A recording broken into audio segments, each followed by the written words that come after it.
They might need to be. Great. So the recording is now in progress. So I need you to check on the invitee side, excuse me, the attendee side, if anyone needs to be promoted. And folks, if you are watching this meeting and you are actually a board member and you need to be promoted, please use the raise hand feature, or if you're calling in, press *9, and our acting clerk, Megan, will go ahead and make sure that you get into the room. Okay, I don't see anyone who's in the wrong place. Do you, Megan? It does not appear so. I'll just, Howard's also helping me keep an eye on it. So we'll just pay attention. And Howard, you've been promoted to co-host, FYI. So you should be able to do all the Zoom things.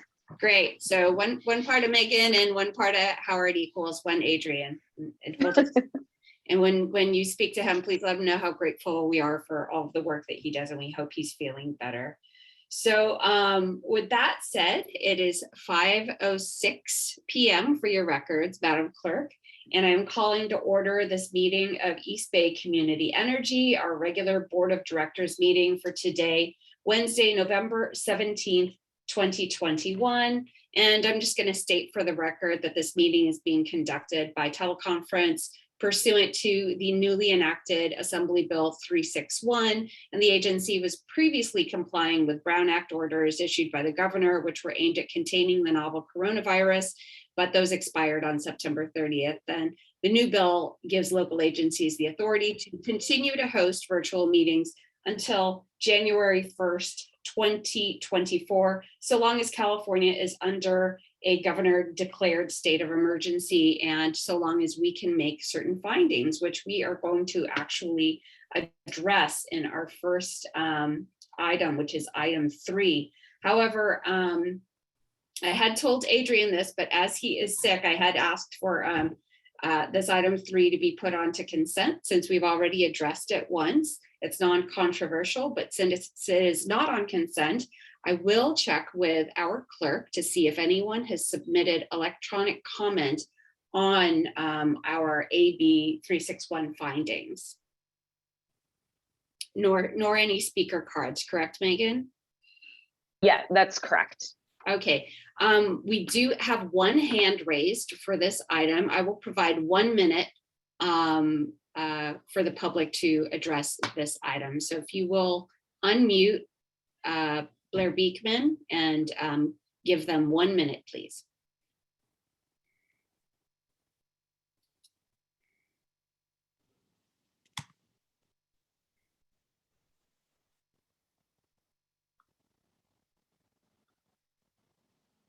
And you'll just need to let them know verbally when they're unmuted, Megan.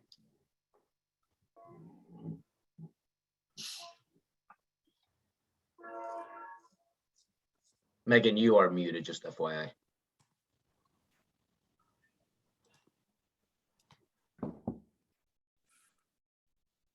Sorry, y'all. I lost the attendee. There we go. Okay. Or I lost the participant list. I'm so sorry. Give me just a moment. Take your time. And for those of you who are joining us just now, we are operating without our clerk. And so everyone's come together to do the work of our clerk, Adrian Bankhead, today. And Megan, I'll just note, I don't think these were signed up speakers. So there are 2 with raised hands in the attendees. That's Blair Beekman. Okay. Bar. So you can just go ahead and I think call on them. Great. And everyone can see the timer. And then I'll just unmute. I'll start with Blair Beekman and just say you're unmuted, and then I'll hit start on the timer. Is that okay? That's great. Correct. Yes. Hi, Blair, you are unmuted. Hi, thank you. Good luck to ourselves tonight and our meeting. I wanted to quickly offer on this item a speech. I'm trying to learn how to practice in speaking to local governments at this time. It's quite possible there is a bit of COVID on the rise in Europe at this time. And that means that, well, it is actual, not possible, but from that, it's possible that it could be coming back here very soon. Its numbers could be rising. Maybe not in previous years, but it should possibly be rising. Mask use is really important. All through the holiday time, I hope we can remind that of each other. And I really hope we can work on the idea of how the vaccine process that those sort of efforts continue to need to be talked about.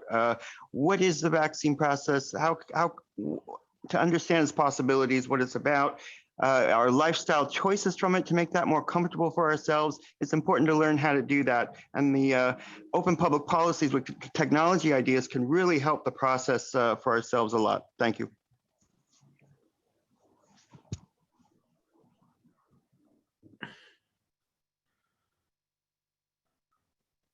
Okay, I believe Jessica Tovar is next. So you are now unmuted, Jessica, and I'm going to press start on the timer. I'm sorry, think I'm a little confused. This is not public comment, right?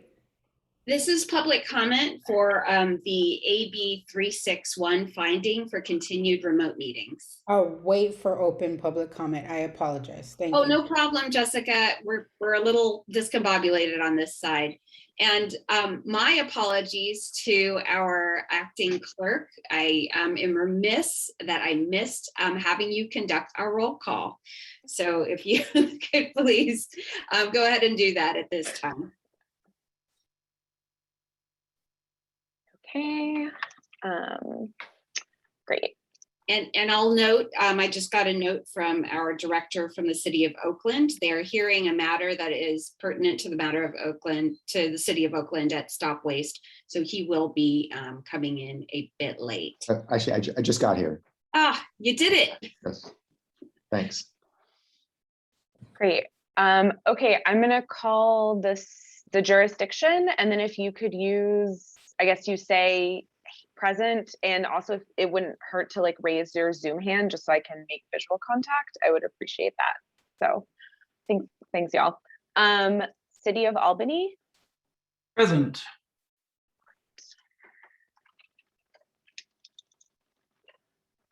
City of Livermore. Present. Trish Monroe, you were looking for names. Thank you, Trish. City of Piedmont.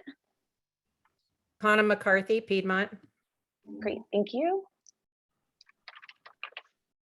City of San Leandro. Rena Lopez, present. Okay. City of Tracy. Present. City of Oakland. Present, Ms. Dan. City of Emeryville. Present. City of Hayward. Present. City of Union City.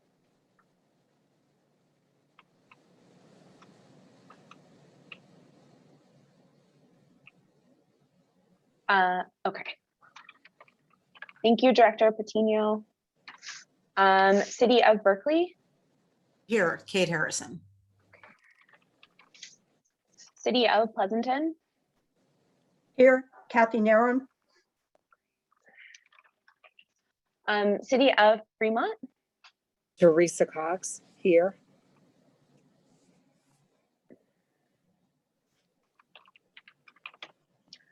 City of Dublin. Melissa Hernandez here. Hi, Megan. Hi, Director Hernandez. City of Newark. Mike Hannon here. And then Alameda County.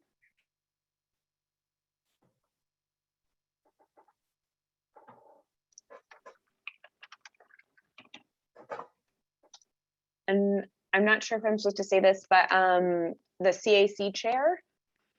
Anna Olivia Eldred, Community Advisory Committee.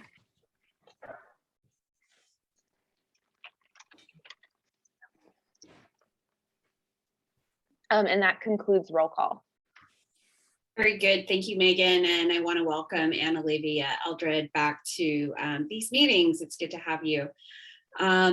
So now we've heard public comment on AB 361, and board, now would be the time if anyone has any questions. I know that we've all been dealing with these findings at our respective cities, but if anyone has any questions or comments, I will go ahead and take those from the board, or if there's any discussion. Otherwise, I would be happy to entertain a motion and a second to approve these findings.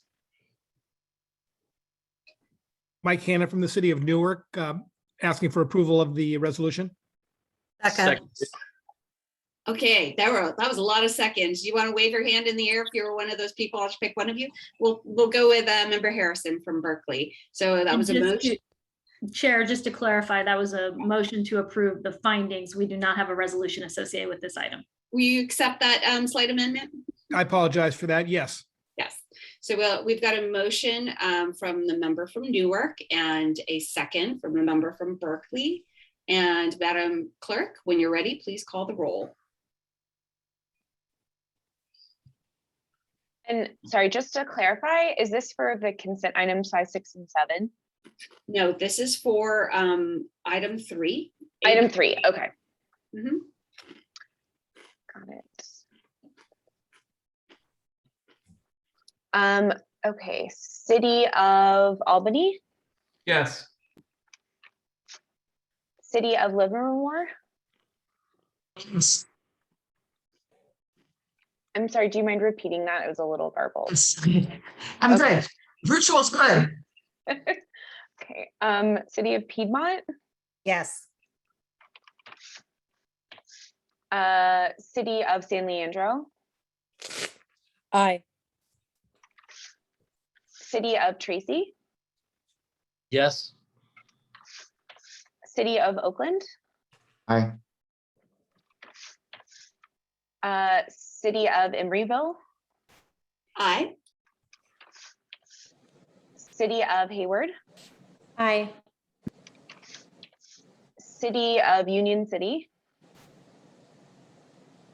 Aye. City of Berkeley, Yes. City of Pleasanton, Aye. City of Fremont, Aye. City of Dublin, Aye. City of Newark. Aye. Okay, I believe that concludes voting on that item. Very good, thank you. And that would make now the time for public comment. This item is reserved for persons wishing to address the board on any EBCE related matters that are not otherwise on this meeting agenda. Public comments on matters listed on the agenda shall be heard at the time the matter is called.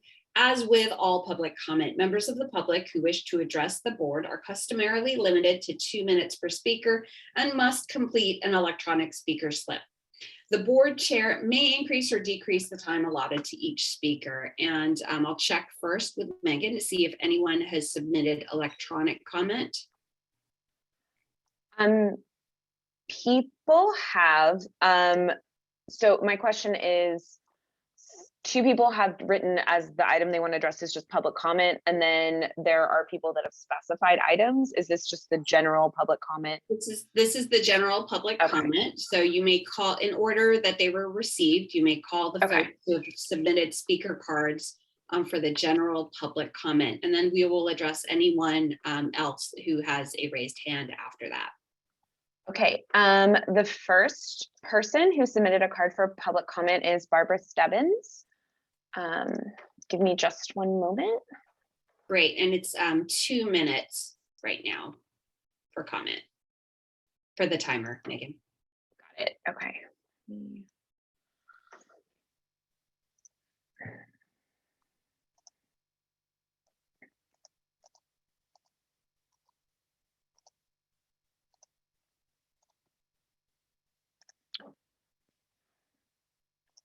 Okay, I'm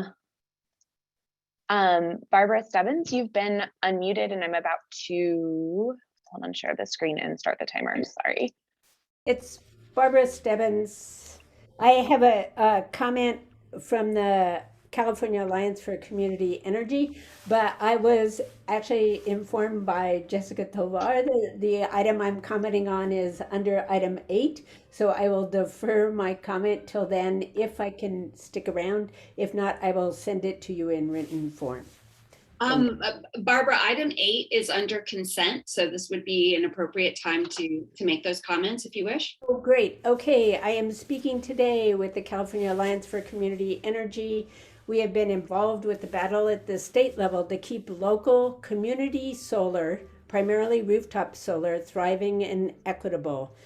The investor-owned utilities are pushing the CPUC to make a decision in December about net energy metering that would make rooftop solar unprofitable, essentially killing the industry in California.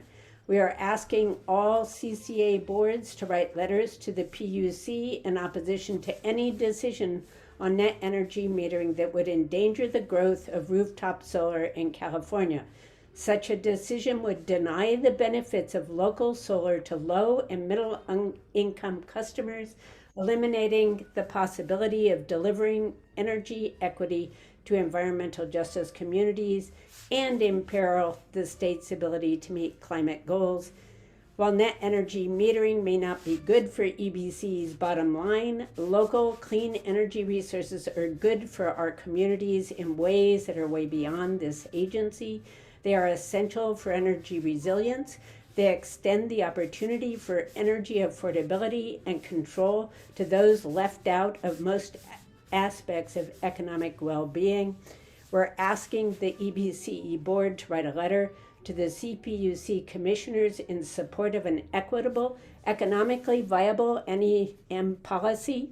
San Diego Community Power already sent an excellent letter in support of NEM that would provide a good example. I also just want to point out, I think other people are planning on speaking on this and may not realize that now is the time to do that. Barbara, I also see that NEM 3.0 is addressed on item 10B. So can I just interject real quick, Chair Martinez? There are two different agendas that have been posted. Apologies for that. We did a revised agenda.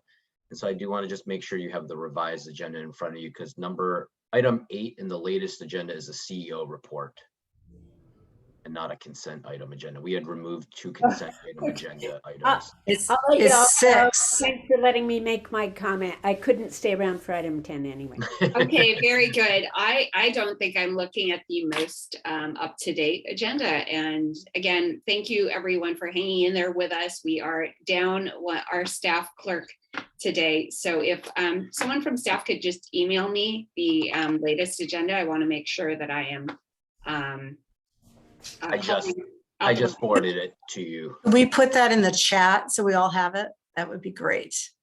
Thank you. I'll put a link right now in the chat for everybody. Appreciate it. And so I'm just going to continue with the agenda at least the order that everything's in, and I'll have a rely on staff to let me know if we're out of order. But so far we are still in order. And we are still in I'll just note that the agenda that is on the ebce.org website, so just for members of the public's sake, the agenda that is on the EBC website is the properly numbered agenda. So item 8 in that case was the CEO report where NEM 3.0 is covered. Very good. And I think Megan did put the link to that in the chat for folks to see as well. Okay, very good. Yes, I linked to the website. And Madam Chair, we have one more public comment. Yes, let's take that this time. Okay, that is I believe Alita Dupree. Apologies if I mispronounced your name. You are now unmuted, Alita, and I'm going to press start on the timer. Thank you again, Chair Martinez. Alita Dupree for the record. My pronouns are she and her. It's always good to be back with you. Electricity is basic, and I believe in the importance of the basics. And the day-to-day, year-over-year work of providing the cleanest, safest, and most equitable distributed electricity that we can and to show leadership with that. Because as I go around in my day, I am highly cognizant of the emissions and particulates that I see out in the world. I am sitting here in my all-electric home, but there's so much more to do. And so I look for us to continue to source out more renewable electricity and to store it so we don't have to be dependent on these other dirtier forms of electricity because of the disconnect that comes between when the renewables are produced and when they are used. One can simply look at a load graph and see the spikes and differences.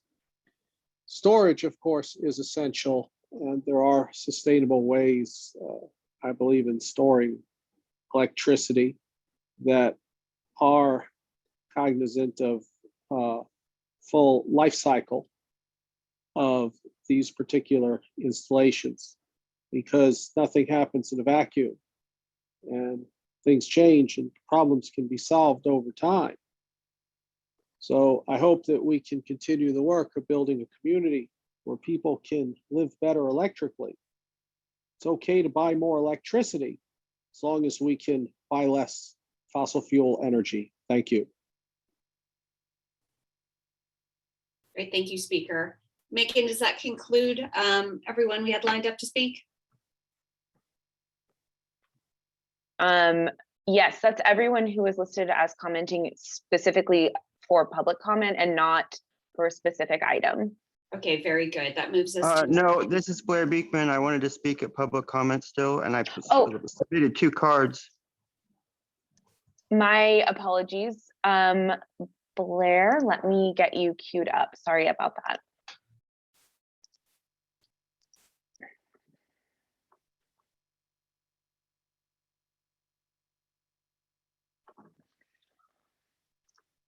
And I see Jessica Tovar as well when Blair's finished.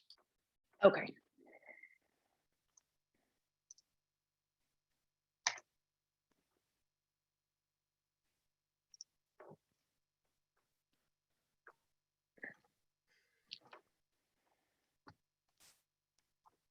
Can I start now?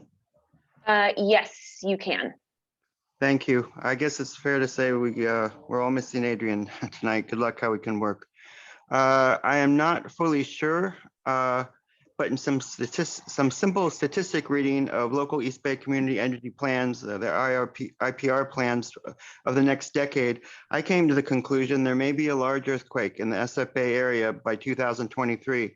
This would mean planning ideas for 2022 may be much different than in 2023 and from 2024 to 2025 and onward. In no way do I mean these words as alarmist or the ideas to be used for political reasons or disaster capitalism practices. I'm not fully sure what may happen by 2023. It is my hope in offering these concerns, it can make something clear for yourselves and what to better expect of 2023. And from this, I feel it can help with better planning decisions for yourselves in the next few years. I hope I can have some letter writing conversations with yourselves that can work towards clarity and more mature ways to talk about emergency community planning and health and human services. These are the ideas of renewable energy procurement at the local level and renewable energy ideas. This is really hopeful stuff that if we work on these things now, it will keep us much more prepared if there is a natural disaster possibility, and it helps us transition easier back to our regular practices after a major disaster event.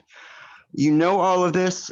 It's nice if we could be practicing this and talking about this more openly. And I thank yourselves for the early work that if you have been trying to offer this direction, and I'm always impressed by the real constructive way you go about items and talking about items in your agendas. I hope you continue that good work and it can help make things clear for all of us what to expect in our future. Thank you.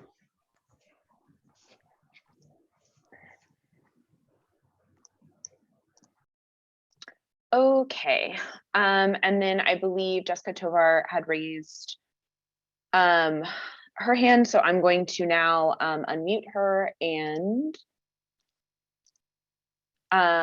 okay, Jessica, I believe you can now speak, and I'm going to start the timer if you're ready. Okay, great. I think Mercury is in Gatorade again. You're doing great, Megan.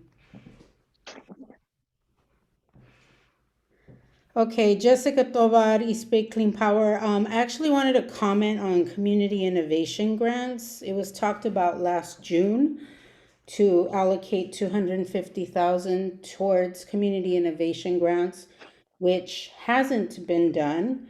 But what I'm also noting is that that same amount is being allocated to the low moderate income electrification program. And both are really good programs that benefit the community, especially communities that need help, need funds, or need help in accessing the electrification program. But I am concerned that we're allocating money and then switching what we're using it for, when I think both of these programs should have their own line item of money, and both should be funded well. So I really think that this needs to be looked into, because each program certainly deserves its own budget. And I think I brought this up last month, but the intent of community innovation grants is that it's part of the local development business plan, and it should be offered every year. And we have not offered that grant since I think it was 2019. So there is a huge disconnect there. I would like the board to look into that and make sure that each program of the local development business plan is fully funded, and continues to happen every year. That is the intent of that program. And community innovation grants is seed money for nonprofits programs. That's my time. Thanks for your attention. Thank you, Speaker. All right, Megan, any more hands up?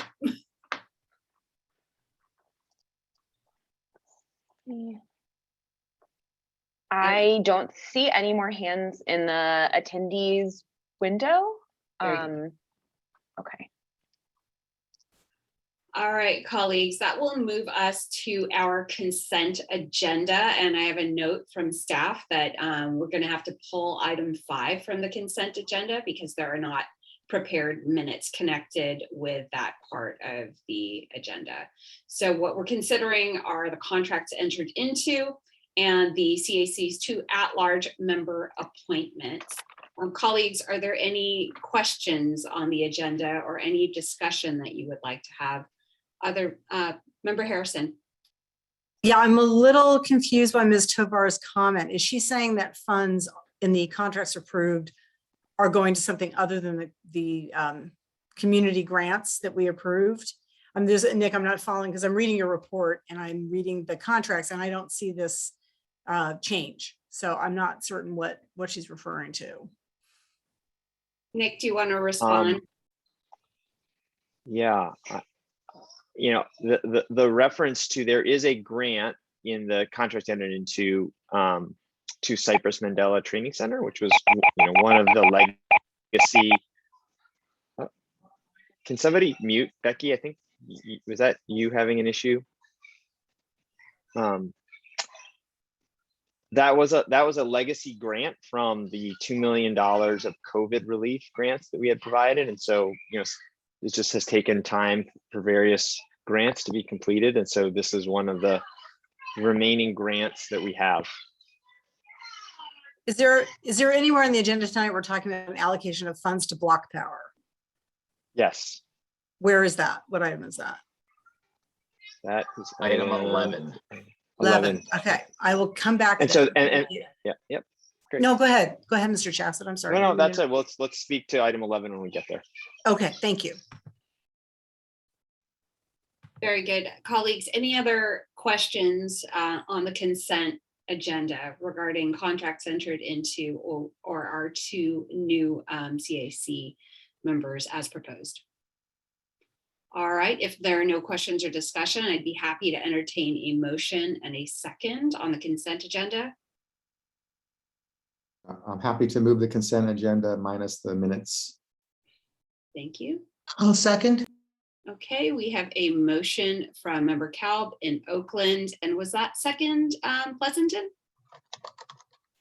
Well, with Livermore, but it might have been Pleasanton too. You both have a beautiful blue background. So I was just, my eyes were trying to catch who said that. So the second was from member Monroe in Livermore. And at this time, I will ask our clerk to please call the roll on the consent agenda.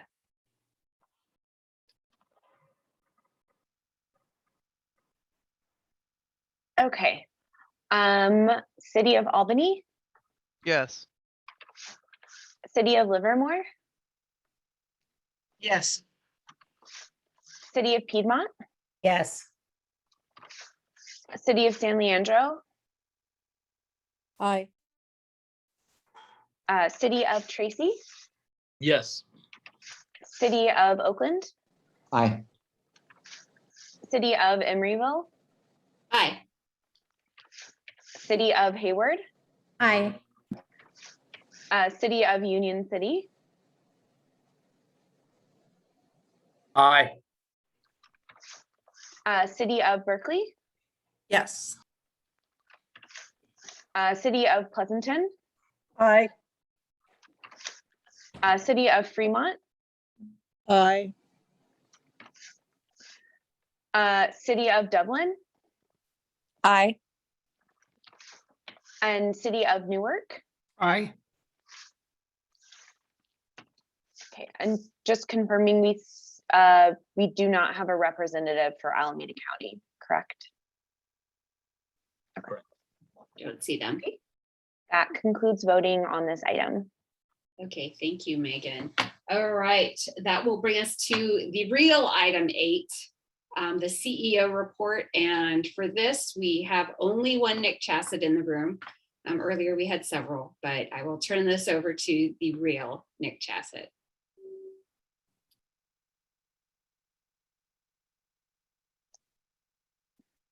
Nick, you're muted. Oh, we have a birthday going on in the other room. So if you hear chatting, that's what's going on. So, okay, my CEO report. Open that up.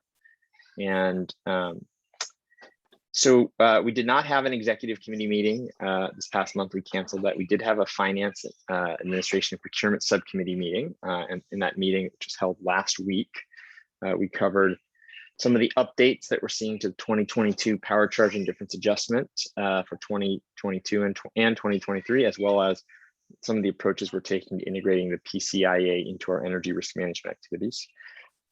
We have not had an MRL meeting, pardon me, since our last board of directors. We do have a new colleague, Alec Ward. I'm going to share. Alec is joining us from the California Public Advocate's Office, where he served as a lead on engagement on rooftop solar and paired with rooftop solar and storage proceedings. He previously worked at the Nature Conservancy, where he led initiatives to create policies and lobby federal officials on climate change, renewable energy, and public lands. And he's also worked in the White House, the US Senate, and on congressional campaigns. Alex has a BA from the University of Virginia and MS from Johns Hopkins. Alec is going to be, among other things, leading our efforts around engaging with the federal government. So Alec is going to be engaging and watching all things infrastructure bill and Build Back Better, and kind of helping us stay on top of all of the opportunities that are coming out of the federal government. Alex is also going to be working closely with Melissa on all things related to the state legislature. Next is net energy metering. This was an item that Barbara Stebbins referenced. What I wanted to share is we are planning to send a letter of support to the California Public Utilities Commission, supporting a sustainable solar market. Attached to this item is the sample letter that San Diego Community Power had sent. So our plan is to send a letter largely in the form of the letter that San Diego Community Power shared, and we should be doing that here in the next number of days. I intend to send a copy of that letter to our chair and vice chair ahead of submitting it to the PUC for their review and comments. So finally, we do have a presentation from California Solar and Storage Association. So can we promote Igor to share some of the work that Cal SSA is doing on solar and storage permitting? Yes, give me just one moment, please.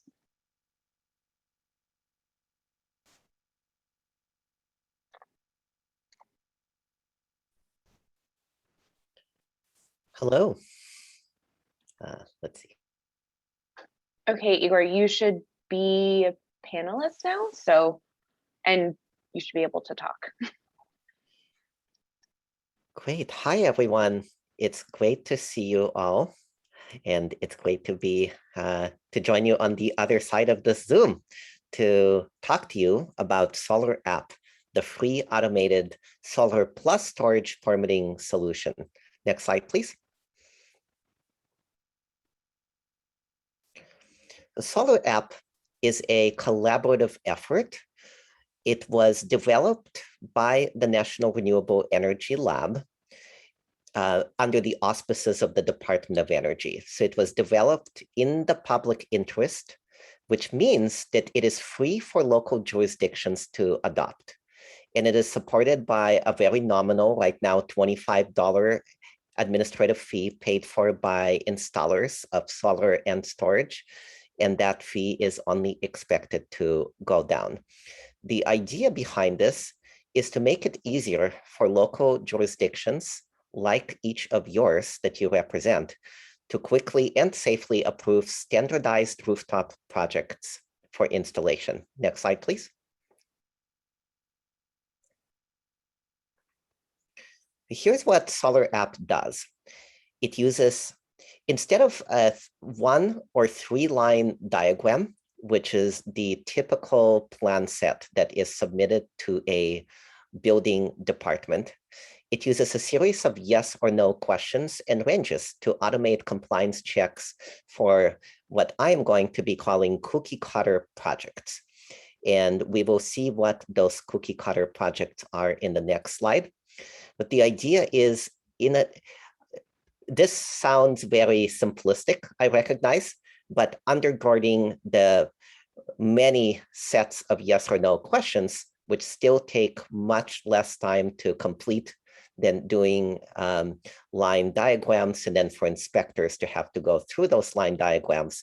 There is a lot of logic, which is supported by the most recent building, fire, and other consensus standards. And it is fully compliant with California's Title 24. In doing this, this tool gives jurisdictions and installers the ability to catch code issues, typos, and errors. And because you can't submit an application that's incorrect, it returns corrections instantly. Now, this applies to what I would call the 80-20 rule. So this is the 80% of the most commonplace residential. Right now, it's set for single family and duplex properties with PV or PV plus storage. So more complex projects still would go through typical review. But what I would say, and this is from my time on the Berkeley zoning board, sometimes it takes a lot of time to just get through those easy consent items. And that leaves less time for us to review the more meaty items. So if inspectors had more time to look at a Solar App submittal, and Solar App automatically verifies that it is done up to code, then they have more time to do that typical review, which really saves time and money. All of us represent jurisdictions, well, all of you represent jurisdictions that have probably had challenges with staffing, especially in the wake of the pandemic. And this allows staff to be able to focus on the big things that are taking the most time. And ultimately, the deliverable for this tool is an inspection checklist that replicates the same permit details that inspectors would get when they normally verify a 3-line or 1-line electrical diagram. Next slide, please. So here we can see that US solar jobs have increased, although you do see this drop off in 2016. That's when the NEM 2 policy came along. So we're hoping NEM 3, with all of our help, will not be detrimental to the industry so that solar jobs can continue to grow. And Solar App has the promise and the real ability to grow these jobs even more. In fact, there was a study by SPUR that came out earlier this year that said that not only is almost $8 billion saved nationally through automated permitting systems like Solar App, but approximately 700,000 new good paying local jobs can be created in this industry. Next slide, please. The Solar App is truly as easy as 1, 2, 3, although the code underlying it is much more complicated. So this is the basic workflow. An installer would submit an application with design specs through this tool. The tool checks the application to ensure that the system design is code compliant. And then the code compliant application is issued a permit instantly. And for permits that sometimes take jurisdictions upwards of several weeks to approve, this would reduce it down to instant. Again, if it's the type of system where it might be at most 2 panels, 1 inverter. So the most commonplace residential applications that your jurisdictions get. Next slide, please. We have done a lot together, and some of you had the opportunity to attend this event that's in the top right photo with DOE Secretary Granholm. Secretary Granholm has taken a very hands-on interest in getting as many jurisdictions across the nation as possible to adopt this tool. And she challenged 125 local governments to commit to adopting this tool, and 127 of them answered the call. And of those, about half were in California, and I'm very proud of this figure. 33% of them or so were in the Bay Area. Now, the other thing that we were able to accomplish is we got $20 million into the California budget.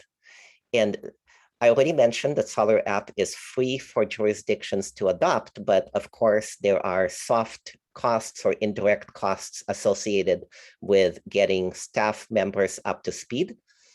And so this money, which is sufficient for every jurisdiction in California, would be administered in the form of non-competitive grants through the California Energy Commission, starting sometime in the middle of next year. So we have had several jurisdictions that have gone live with this tool. Pleasant Hill was one of the first 3 in the nation, followed by Menifee, and then just 2 weeks ago, Simi Valley, and Sonoma County. We're doing a press release, so this will be official on Monday, but Sonoma County just became the latest local jurisdiction to go live with this tool. The other really exciting aspect of this that I wanted to mention, and the reason it's called Solar App Plus, is we are piloting PV plus storage, given that storage, as you all know, is increasingly becoming something that customers purchase at the same time that they also purchase solar. There are several jurisdictions that are in the pilot process right now, and there are actually going to be several more that will be joining in the next week. And I see some of these jurisdictions are yours, so congratulations. And I am very much looking forward to, we can go to the next slide, connecting with all of you. And better than this link that no one is going to remember, I'm going to put my contact info in the chat, and we would love to set up a meeting with your jurisdiction. We can tailor it for an elected officials like yourself, or we can also tailor it to the authority having jurisdiction, which in many cases will be the building official, a planning director, a sustainability officer. We would love to walk you through this tool and let you know how, to make sure that this is a tool that works for your jurisdiction. But it is already well underway, and it has saved the jurisdictions where it has been piloted lots of money already. And we look forward to connecting with all of you in the EBCE service area to walk you through Solar App. So I look forward to hearing from you and happy to answer any questions. Have a wonderful evening. Great. Thank you, Igor from California Solar and Storage Association. Staff, can you please stop sharing screen? And colleagues, I'd be happy to take any questions at this time. Excuse me, the first hand I see is Member Harrison in Berkeley. Thank you very much. Mr. Tregu, can you address this? This can be both a standalone application and also be integrated into planning department's current software. Is that correct? That is correct. We allow for both, and we currently work with the most commonplace applications, including Acela, Trackit, and eTrackit, Central Square, Tyler Gov, InterGov, and a few others. Thank you very much. Next up, we have Member Hannon from Newark. Yes, thank you, Madam Chair. Igor, thank you for the report. I don't know if we can ever make it easier than what you've just described for this process to allow for solar energy to be provided. Are we finding that there are many rogue type organizations or businesses that are out there selling or installing solar without proper permits? Can you give me a sense as to whether or not that's an issue? I can tell you that, our trade association, which is the largest one for renewable energy in California, representing 700 plus, mostly small businesses, we have very high ethical standards for someone to join our organization. So if someone was a quote unquote fly-by-night contractor, that would not, their membership with us would not reflect well on anyone, including ourselves. That being said, we have heard stories, usually they're anecdotal, but what I will tell you about Solar App is it's set up where jurisdictions retain the power to kick someone off the app. So if it's a contractor that continues to make unscrupulous decisions, for instance, Solar App actually won't allow you to game the system easily or at all. But let's say someone fills out a fraudulent Solar App report, and then the inspector comes on site and notices the as found condition is totally different. The jurisdiction retains the power to remove someone from using the app. Also, because the assumption of liability is really important, and this is something that we have worked on with several local jurisdictions, it's very clear right at the top that it's the installer, not the jurisdiction, that assumes ultimate liability if something goes wrong. Does that answer your question, Member Hannon? It does, Madam Chair. My only concern, of course, is always the kind of the buyer beware. You know, this is no reflection on this organization or the organizations that participate, because they certainly appear and sound to be above board. I'm always just worried about the unsuspecting property owner that has somebody come by, knock on their door, and offer them, solar energy at a significantly reduced cost, and unsuspecting, they get involved in such a situation. So it's really no reflection on this organization or what they're trying to do. I'm just worried about the unsuspecting property owner that might just find themselves in a situation to which is going to cost them significantly at the end of the day. But I appreciate the presentation.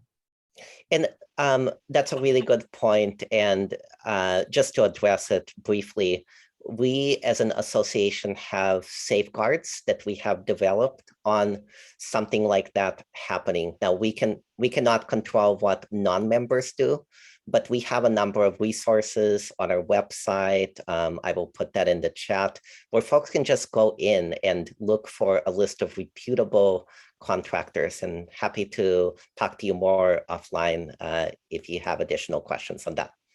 Excellent. Thank you, Madam Chair. Great. Thank you, Igor, for providing additional resources to answer more questions. Member Cal. Thank you, Madam Chair. I actually wanted to go back to the other part of the CEO report, but let me just say on the solar app, we had a presentation to the Oakland planning staff and other staff, and I just texted them a little while ago saying, hey, what's up? What's the process? They're still going through it. Our sustainability manager is nudging them along, so we're working on it. We haven't yet adopted it, but we're trying to do it, and I hope other cities do the same thing. So thank you, Igor, for that. I want to get back to the net energy metering, 3.0, for rooftop solar.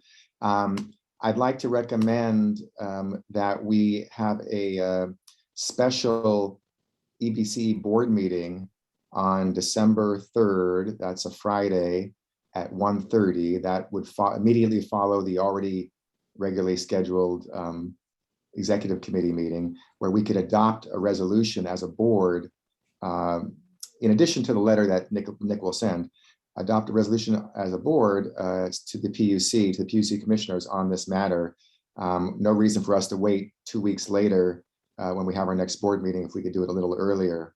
So I'd like to recommend that we do that, and hopefully most of the board members can attend and vote on that. And I'm working on drafting resolution, and of course, not only have I had conversations with the solar industry and others, but I'll of course work with Nick and our chair and vice chair on the wording before we bring it to that meeting.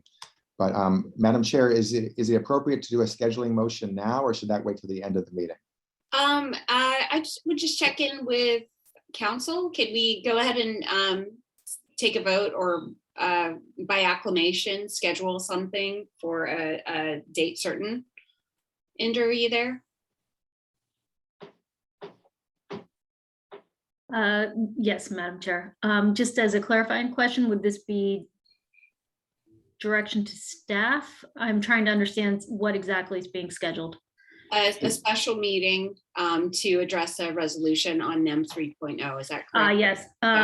So yeah, you can give direction to staff to go ahead and work on a special meeting, and I think that can occur at any time, sort of outside the Brown Act, since it would be ultimately Nick and Howard would likely reach out to board members to determine availability for a special meeting. Yeah, and we're suggesting a date certain, which is 1:30 p.m. correct, on Friday, December 3rd. Is that correct? Yeah, yes, that was that's the recommendation. That was Nick's recommendation as well. Yeah. And so that seems to coincide with the tail end of the executive board meeting. So those folks should be available. But we can have staff confirm that. And do we need to take a roll call vote on that, Inder?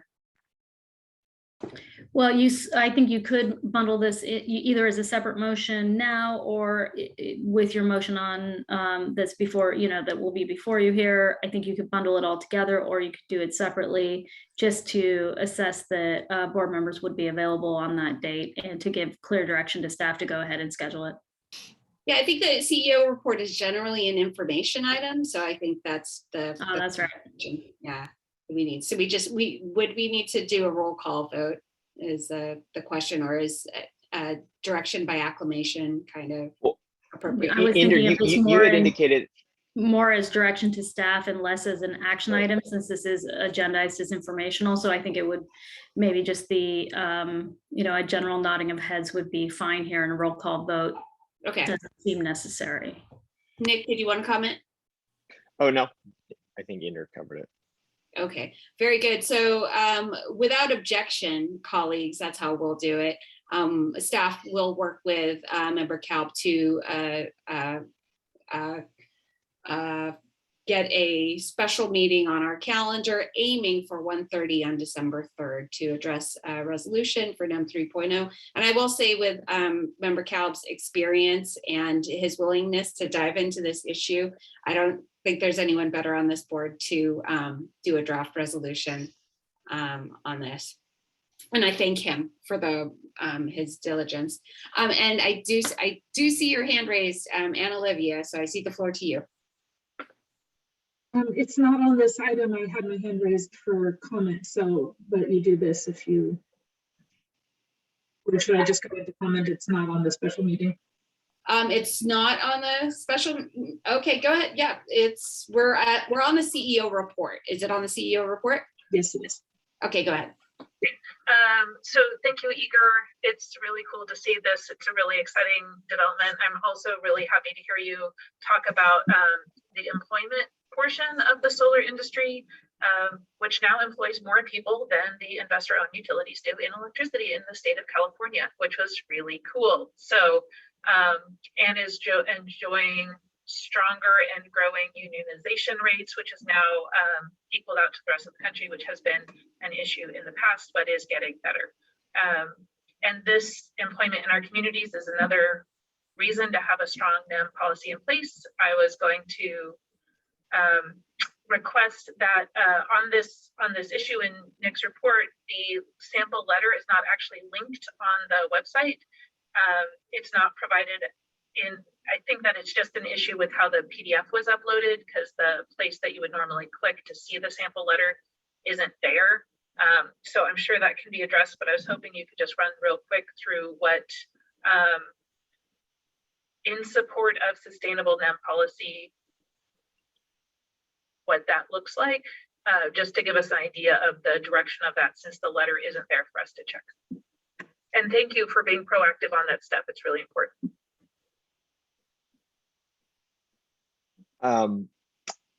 Let me see if we can find the San Diego, the San Diego letter. It's a couple pages long, but maybe I'll just paraphrase. I think what the San Diego letter highlights is the importance of ensuring that a NEMS 3 or NEM successor policy that is adopted by the state is one that continues to support ongoing adoption of solar by customers across the spectrum. Certainly, include policies that maintain an emphasis on supporting and encouraging low and moderate income solar adoption as well. So that's a very high level. Igor, you're very familiar with the letter. Did I cover sort of the high points there? Got it. Well done. Yeah, I've read the letter as well, and equity was a focus, as well as sustainable growth for the industry. So it was pretty broad, and I think, Anna Olivia, if we get to a special meeting with a resolution, we could get into the specifics of what we, as a CCA, would like to see. It's fantastic. Again, thank you for being really proactive on this. Great, thank you. At this time, I'd like to pause and ask Madam Clerk if we have anyone who has submitted speaker cards for the CEO report, which is currently item 8. Yes, we have one person who submitted a speaker card, and then I noticed in the attendee window, I believe 4 people have raised their hands. Very good. Let's go ahead and recognize those speakers with a speaker card first, and then the folks in the order that you see fit. Give me just one moment to get set up.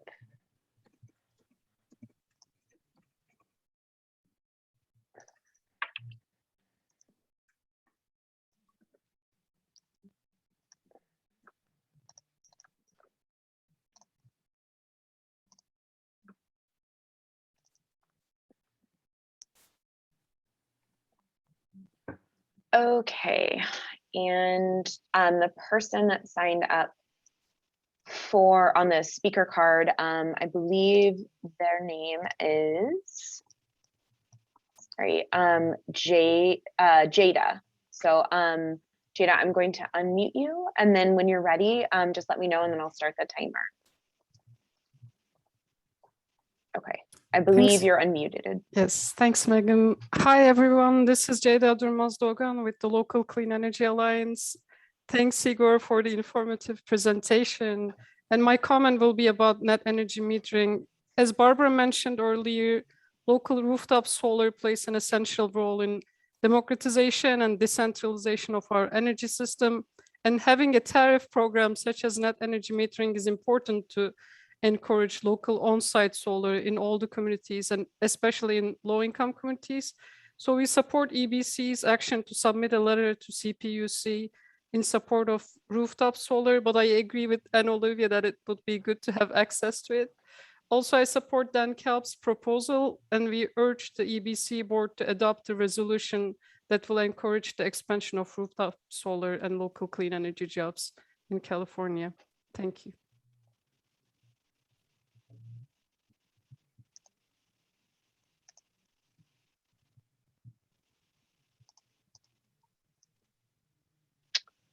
Okay, Madam Chair, should I move on to those that have raised their hand in the speaker or in the attendees panel? Yes, go ahead. Okay, I'm going to start with the person whose name appears as Vaughn. Okay, Vaughn, you're now able to talk, and when you're ready, just let me know and I'll press start. I'm assuming you can hear me? Yes. I had 3 questions for Igor. One, does the application cover just storage if you don't have solar, or if the solar is not available in your house, but you want to shave usage during the peak time by powering it up during the evening or whatever? A second question is, could you give an example of a project that wouldn't not be able to use the solar app? And the third thing is the application tied to technology in any way? Because both solar panels and storage is in for drastic changes over the next 5 to 10 years. Obviously, software gets changed more often than that, probably, but you wouldn't want to be locked into some sort of technology, especially if storage gets to the point where there's 12 or 24 hour for home use type of thing, or for rural areas. Thank you.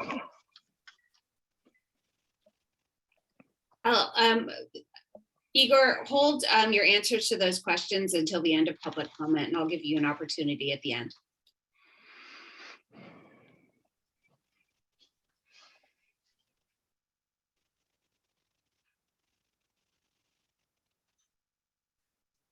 Megan, do we have a next person up? Yep, the next person whose hand is raised is Blair Beekman. Blair, you've been unmuted, so when you're ready, I'll start the timer. Thank you. Vaughn really offers some interesting answers, stuff to really consider. Thank you for that. A reminder that in natural disaster preparedness and planning, it's a well-established tradition of city government and community.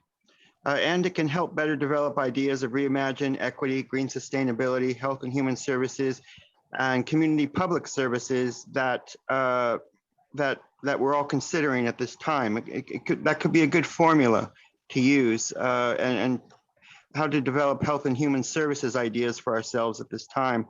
It is from this the good practices of renewable energy and its local procurement, open public policies with technology, and preparing for good ELI, VLI, and mixed income affordable housing ideas can allow us a quicker transition to return to our better good practices and ideals sooner, much sooner, after any Bay Area natural disasters in the next few years or decade. thank you. That's like a formula I have that I've developed, if needed, for ourselves in the next few years. And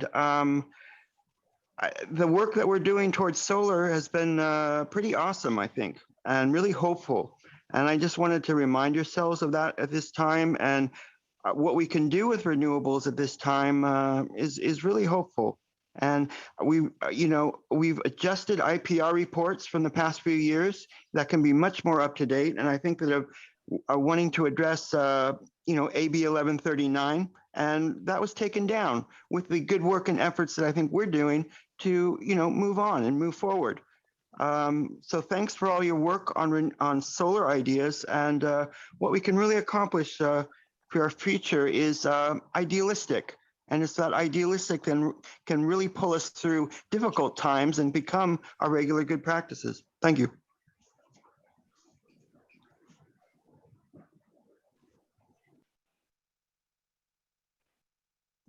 Okay, we have one more. Audrey.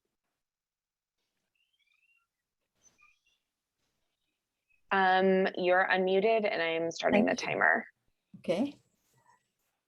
Okay, thank you. Audrey Chinose, East Bay Clean Power Alliance, and of course, the statewide California Alliance for Community Energy. I have two comments, and they may seem unrelated, but I think in the context of the IOU's domination or sort of control over so much of CCA's activities, they are related. One is, I applaud the intent, really strong intent of this organization to submit a letter to the CPUC in support of the sustainable NEM policy. And I have read the San Diego letter, and it's really very good. Everybody should get to read that letter and formulate EBCE's own letter likewise. The second point is I was not able to attend the Finance Committee meeting. So I wonder if someone can quickly give me a summary of what EBCE can expect in the way of the PCIA costs this year. And if more than 1 year in the future. Thanks very much. Thank you. I believe that's our last speaker. Nick, do you want to respond to the PCIA question? Oh gosh, that's a very complicated question, not on this agenda item. Right. Very good. I would like to, is Igor still in the room with us? I'm still here. Yeah, I want to give you an opportunity to respond to Speaker Vaughn, and he had a series of 3 questions. But if you could endeavor to be brief, Igor, so we can move on to our next item soon. Certainly, Madam Chair, and also thank you, Nick, and thank you to the board for giving me this opportunity to present. The first question was, do the solar app allow for just storage? And it does not.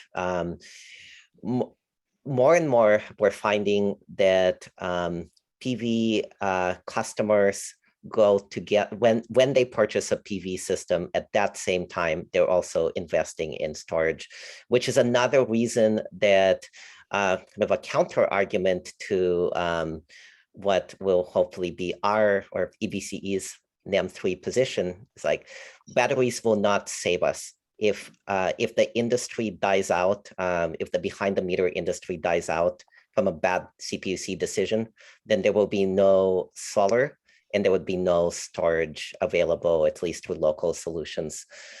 The question about what an example of a project that is right now does not work with solar app. Pretty much anything outside of single family homes, unless they're historical structures, or outside of duplexes, and it can also be a home with a ADU on the lot. There is a roadmap, and it does include certain innovations.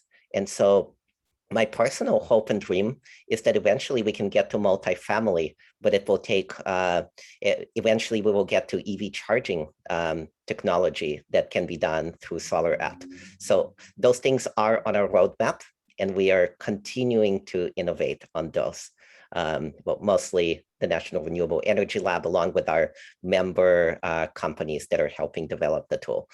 And then what I think I kind of answered that as part of the third question, but a recent innovation that just came online is building integrated PV. That is now online in certain applications, and it works through Solar app. So we're continuing to innovate based on how quickly technology is getting better and getting more versatile. So hopefully that answers your 3 questions. Thank you, Igor. I know that solar app will make a lot more sense for my community when multifamily is included and EV, but appreciate your answers. Thank you.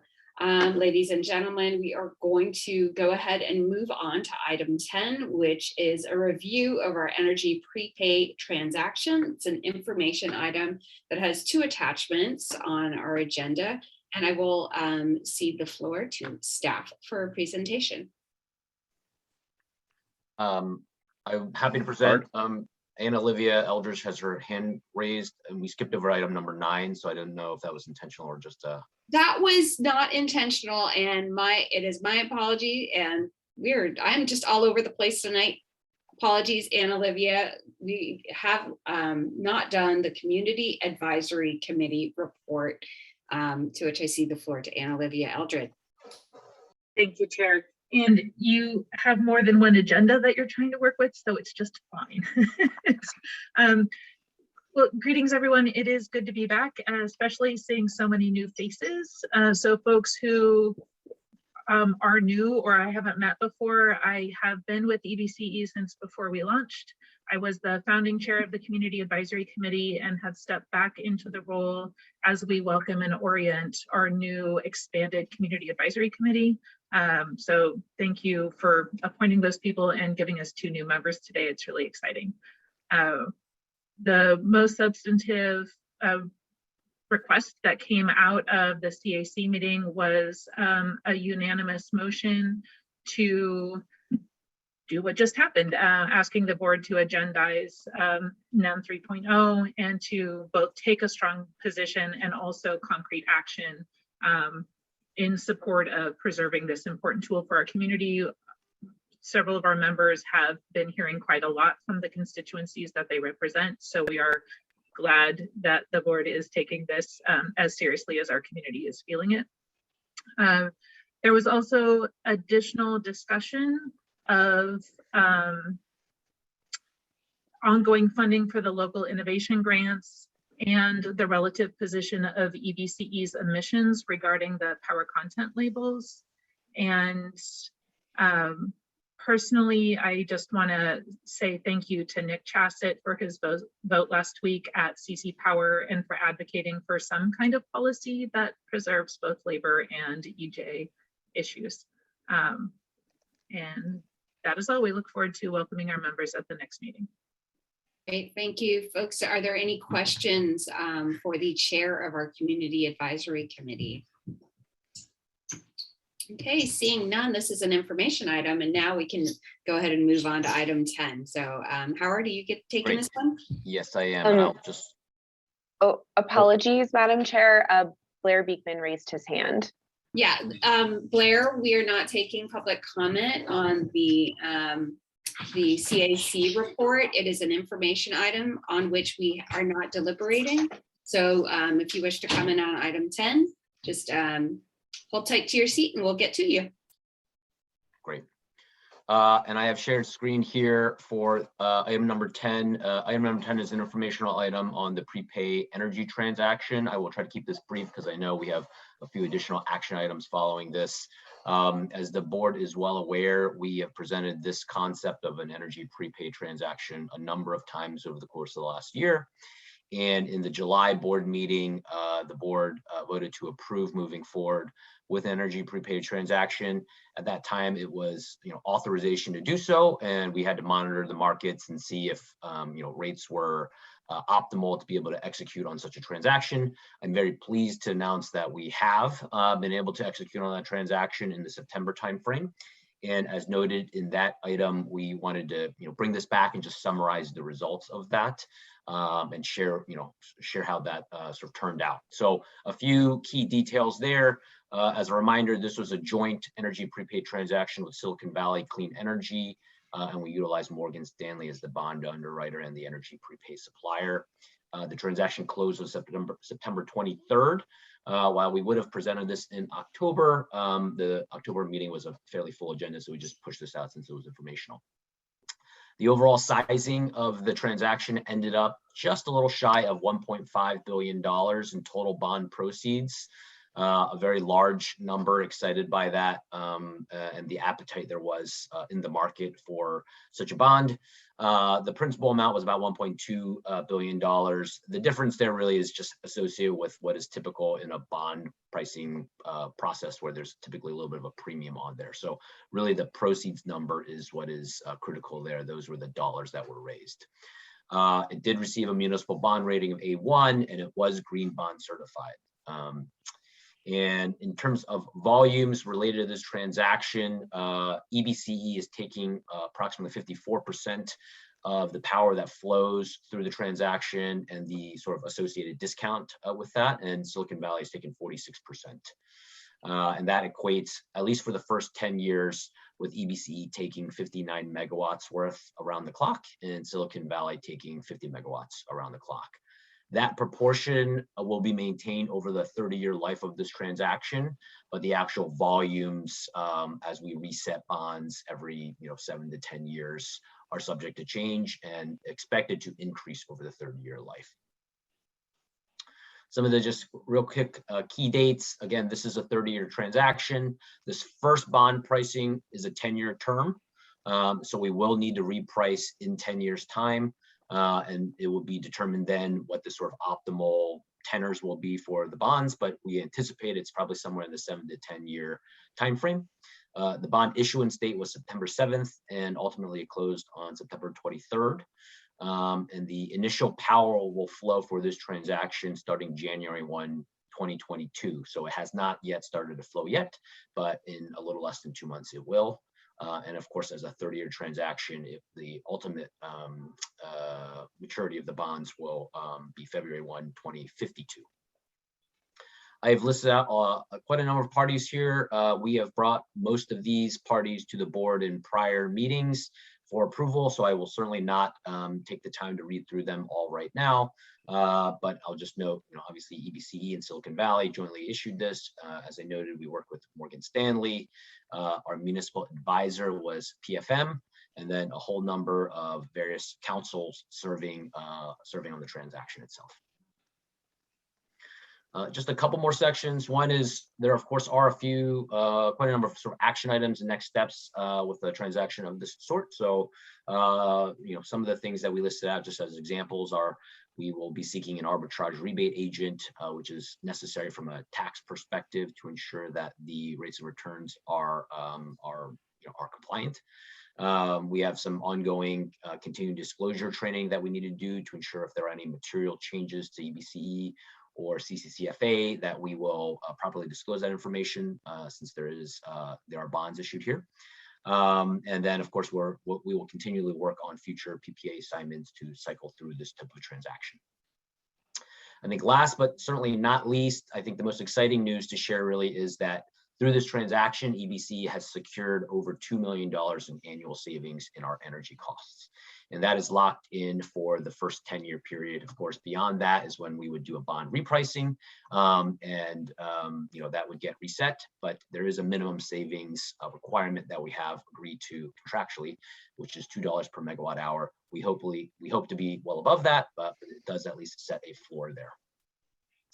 And I think that's really it. I'll end with that great punchline news. The attachment, which is listed as 10B in the agenda, is our official statement. It's a very large document. I will certainly not screen share that here, but it is provided for reference, which is really a significant summary of the entire transaction and what is used to market the bonds to investors. And that concludes this item. Great, thank you, Howard. That was a very concise report for all of the work that you and the team have conducted over a lengthy period of time. So at first, I will check in with the board to see if there are any questions on this item. This is an issue that we have heard repeatedly. However, there's always more to learn about the prepaid transaction. Vice Chair Lopez, you have the floor. Thank you very much. I just wanted to comment. Thank you very much, Howard, for all your amazing work here and blazing a trail and it being quite successful. I was looking at the red herring, which is the name of the document, or the large document, and your staff report. So a savings for EBCE, clearing, making a path forward for other CCAs and doing something first of its kind. Thank you very much for all your work and effort here. Thank you. Colleagues, any other questions at this time? If not, I'm going to go check in with our clerk and see if anyone has submitted a speaker card or if anyone else would like to be recognized for public comment. Hi, Madam Chairman. Double checking speaker cards for this is item 10. No cards for item 10, but Blair Beekman has raised his hand in the attendee section. So Blair, 2 minutes.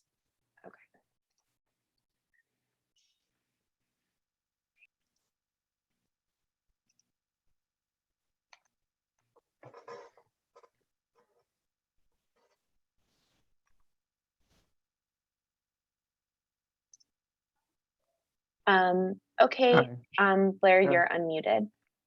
I'm officially unmuted. Hello. Hi, thank you. Blair Beekman here. I submitted 4 cards on item 10 that was technically on from the previous agenda, but I meant them for item 10 and I don't know, just to note. So anyway, to continue, thanks for your patience in my learning to try to talk about natural disaster preparedness ideas. And I tried to use the ideas of health and human services and, the importance of, this sort of work. What I haven't mentioned yet is, and what I think connects with this item, interestingly, is it wasn't fully explained, I don't think. Is this kind of the work of how it can help low-income people? It can provide services for them better and easier and more efficiently. And I thank you for that. I'm really interested in, the subsidy help that low-income people can receive at this time through the EBCE. I just wanted to remind and offer, I hope that process can be open and accessible to low-income people, and that isn't a fear to do that. And there's also an important component to learn how to explain to everyday community that it doesn't have to be fearful. And that's a real gift to know how to be able to do that. And so I just wanted to wish you luck in those efforts, and that we shouldn't have to fear the subsidy process. And it can be a useful, good thing in terms of community energy use at this time. So thank you. And if someone can explain a bit more about this item, that would be much appreciated. Thank you.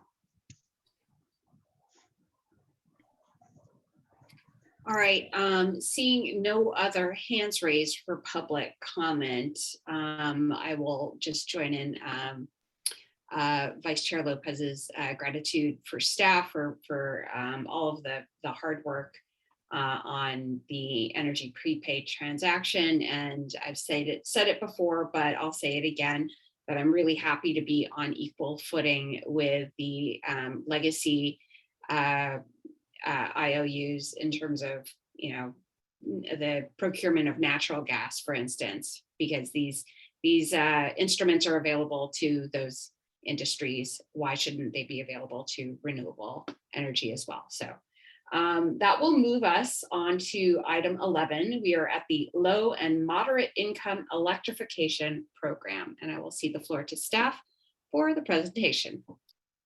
So Becky Menton from our staff is going to be presenting.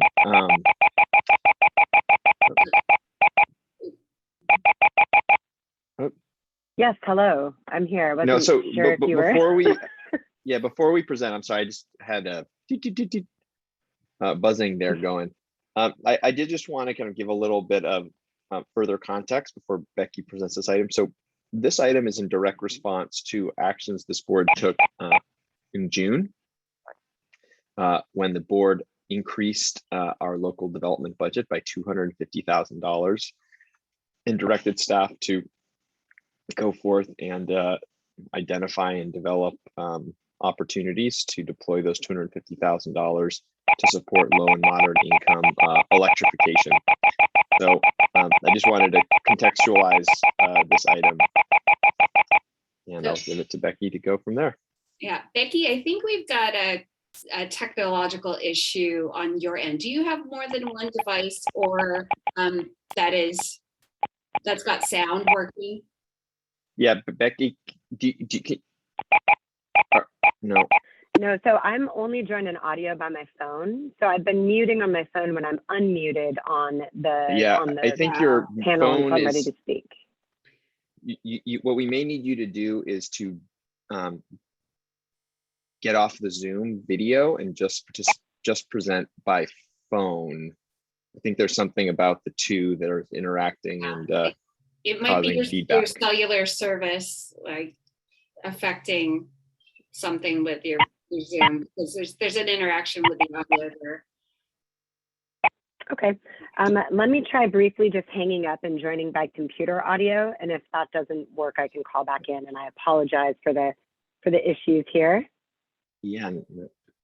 You're So not the only one maybe having while Becky is doing that, I will just also note there's been some commentary about community grants, and in this year's budget there was actually not a specific allocation of local development funds to community innovation grants. Rather, those funds were specifically earmarked for community grants to support outreach related to the arrearage management program, incremental care enrollment, and the general topic of affordability and supporting our customers who have large outstanding utility debts.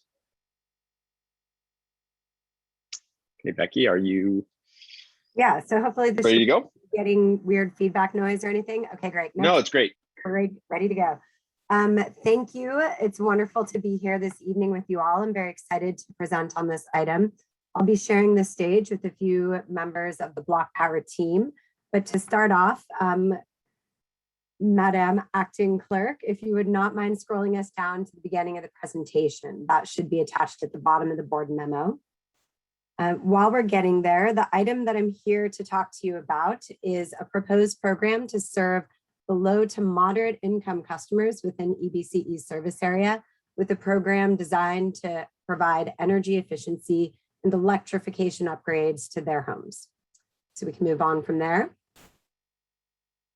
So just briefly to start off, I find it's really helpful to contextualize a little bit about EBCE's customer base. About 91% of all of our customer accounts are residential accounts. That's not proportion of load share, of course, that's just the proportion of accounts, but that's a pretty big chunk of all the customers that we serve on a number basis. Within that, 22% of our customers qualify for the CARE rate. This is a subsidized energy rate available to customers at 200% of the federal poverty level. I would add a little further color to say that that means that these are customers who are at the very low income level of our service area. Another 46.5% are renters, and almost 10% live in an area that's been classified by the Cal EnviroScreen tool as a disadvantaged community. These are census tract regions that are subject to very high amounts of environmental pollution and tend to have lower income as well. So all of that to say that there's great need within our customer base for a program like this. We can scroll down. Electrification of homes has been linked to several benefits. One is that they're clean and healthy. When you think about it, combusting a carbon-based fuel inside your home produces byproducts of that are then available in your ambient air. Moving away from combustion of fuels as a source of energy into electricity allows for improvements to the indoor air quality benefits. I also know I don't need to reiterate for this crowd that electric appliances can be powered by renewable energy, whereas their natural gas counterparts will always be reliant on a form of carbon-based fuel. That's healthier for the environment as a whole. These improvements can be affordable for the homeowners as well, particularly when they're combined with energy efficiency. We found that the combination of energy efficiency and electrification can help reduce energy costs. Another thing that this brings to our customers is protection against future rate cases or future rate increases. And I'll talk more about that in a moment or two. Scroll down a bit.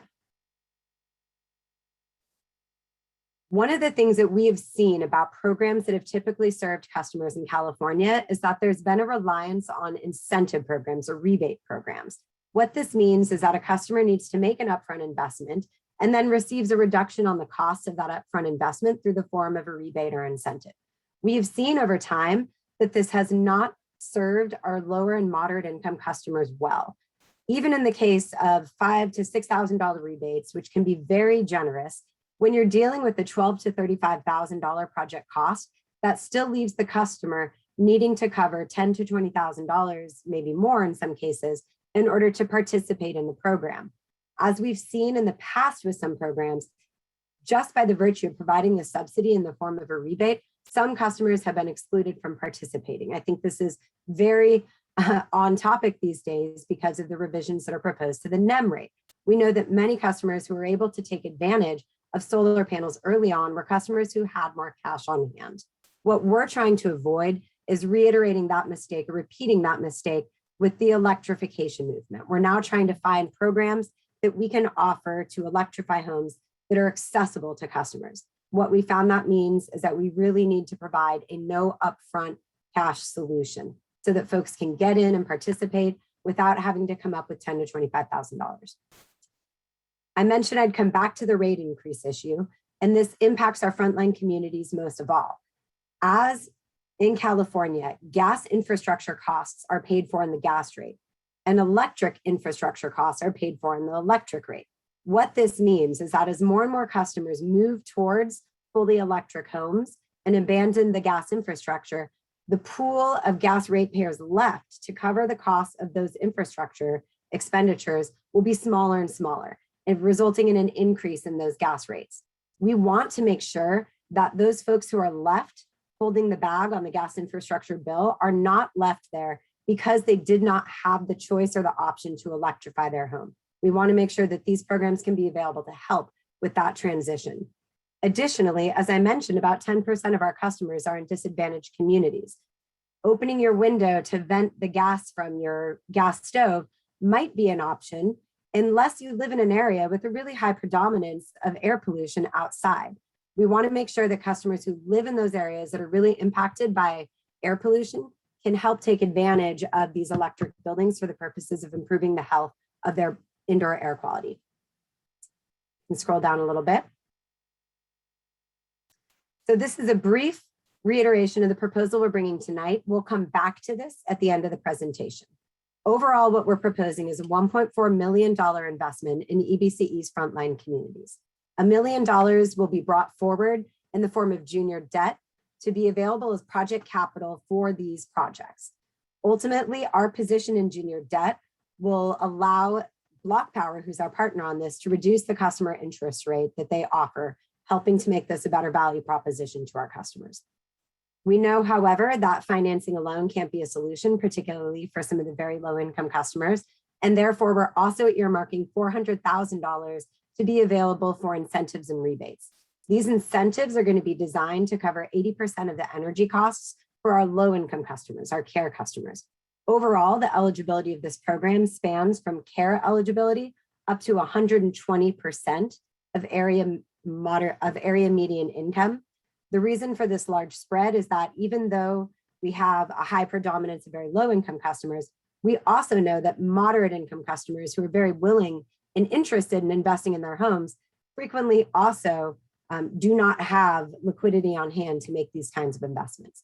So we'd like the solution to be available for our low to moderate income customers, whereas we're targeting our financial incentives to the lower income customers who we know are going to need a little more help. One thing I'd like to mention is that this is a very highly leveraged investment.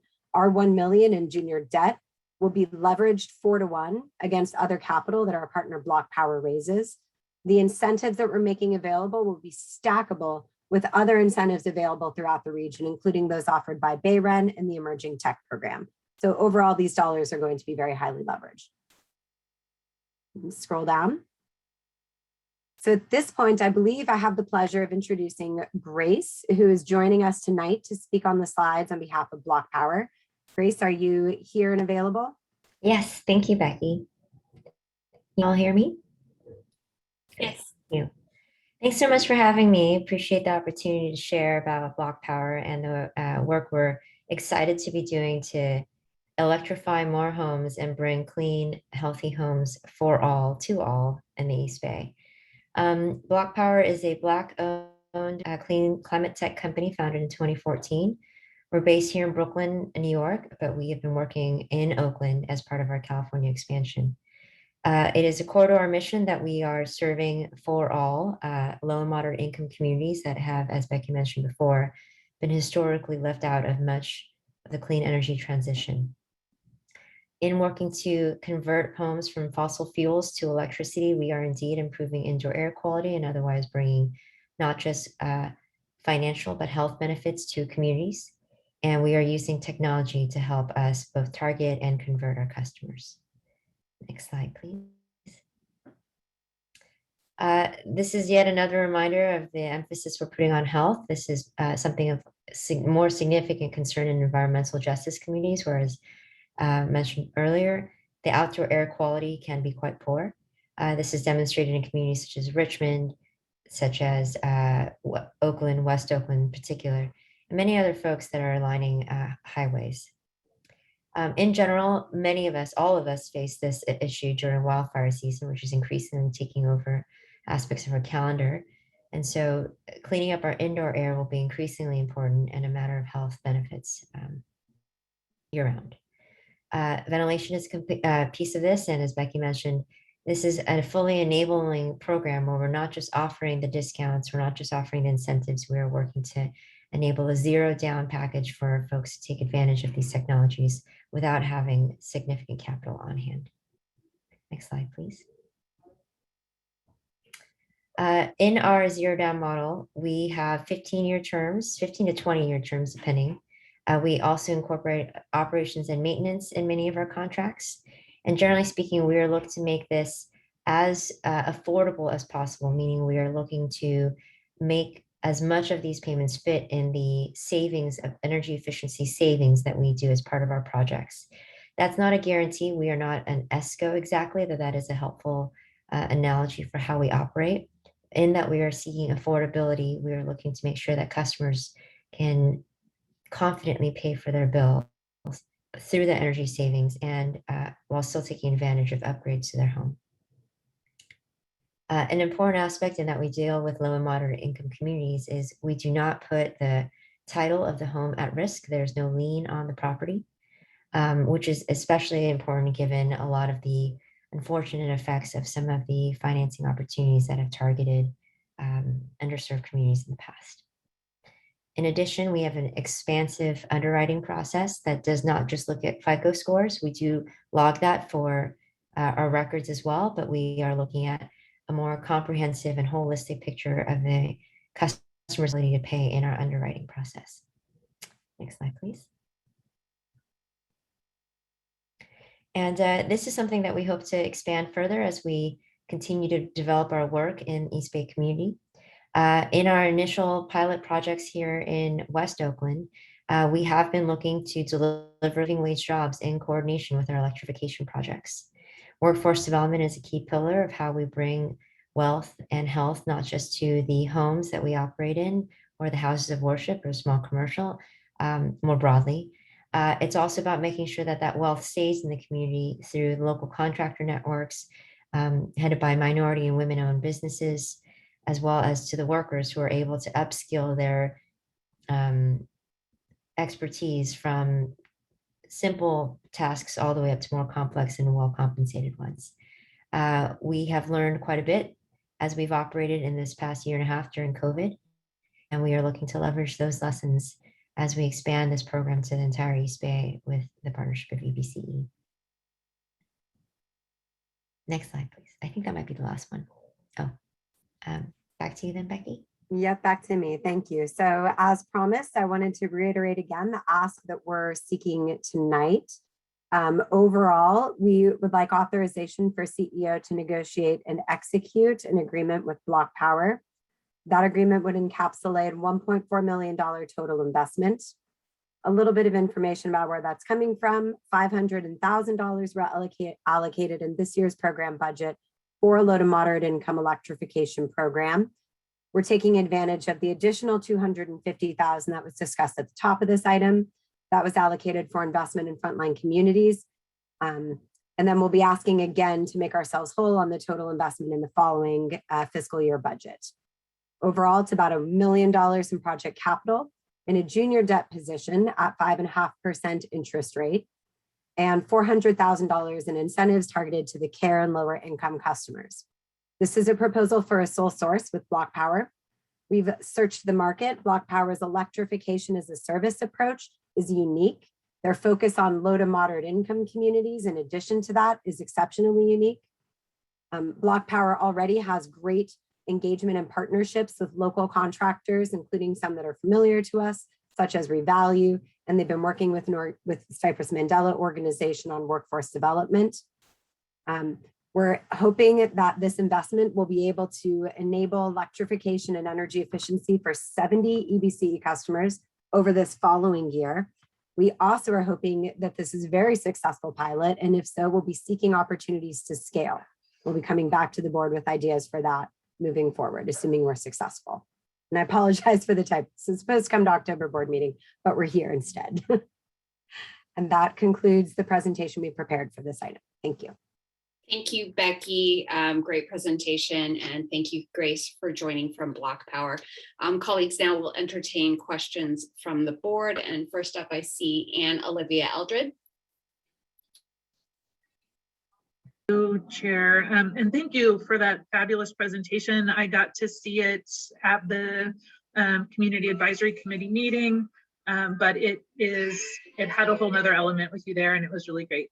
So thank you. I do want to say that the advisory committee spoke really favorably both of this proposal and of the work that Block Power is doing, especially with the community connections and support of small local minority and women-owned businesses.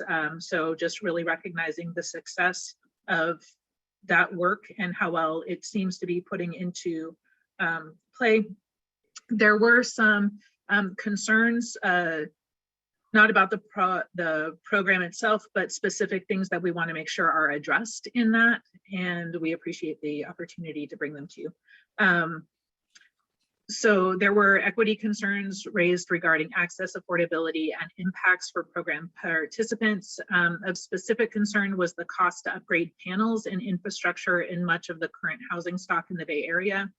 A lot of our homes are old and built prior to when there were air ducts and things like that inside of buildings. So doing an electrification retrograde on any building built prior to 1920 is exceptionally costly, and really from 1940 to 1970, pretty hit and miss. After 1970, it's pretty good. But really wanting to make sure that the limited program funds that were there get targeted to where they can do the most good. That target of 70 households seems like a very small pilot, and we're concerned that it may not be enough to adequately answer questions of like cost per household, and if landlords are participating and complying, and if they, how they respond, as well as equity concerns around renter protections, avoiding increased internal displacement, which we already suffer from a lot, and also the issue around permitting. So if there is a requirement that that if you do an upgrade in your home, then you have to do this electrification upgrade, then what would happen in my house is that we just wouldn't get anything fixed. So, you know, we look forward to seeing how you hope to address those issues because you will run into them. We would like to see a really thorough analysis on the real life costs of electrical appliances after installation to show that the efficiency expected is actualized, especially as the cost of gas is really low. Switching over to electricity could actually result in a net increase in folks' bills. So we just want to make sure that we don't have undesirable consequences that sours the public on the concept of electrification. And then the other component was making sure that the appliances that we use are really efficient. Buildings contribute 10% of our greenhouse gas emissions, but only if you include the refrigerants inside of things like heat pump water heaters and stuff like that. The actual amount of gas that is burned for heat or on our stove is a really pretty small amount of that number. So if we're reducing a small amount of that number and replacing it with, like, the most common heat pump water heater is 2,088 times more greenhouse gas emissions than equivalents than carbon dioxide, whereas the efficient ones are only 675. So just making sure that there's a standard so we end up with a net climate gain instead of breaking even, which you could do if you don't set really rigid standards for those heat pump water heaters. So those are our feedbacks. We do look forward to seeing how those are addressed and do encourage thorough analysis and strong parameters for what is included in our program. Great, thank you, CAC Chair. Next up, we've got Director Harrison. Thank you very much. I thought I was third. We in Berkeley are introducing a similar sort of program with a slightly different bent. And so I've been thinking about these issues quite a lot. I did participate in watching today's Power Lunch presentation from your organization, Block Power. So that was pretty interesting. I had a few questions. One, you indicate that there's no lien on the home. Where does the debt, who does that reside with then? The individual, the property? How does that get paid when someone sells their house? As it's not going to be a lien on the home. Grace, are you comfortable addressing that? Sorry, I don't know some of these rules, so I don't know what I'm supposed to do. Grace, go ahead and answer. Yes. Thank you.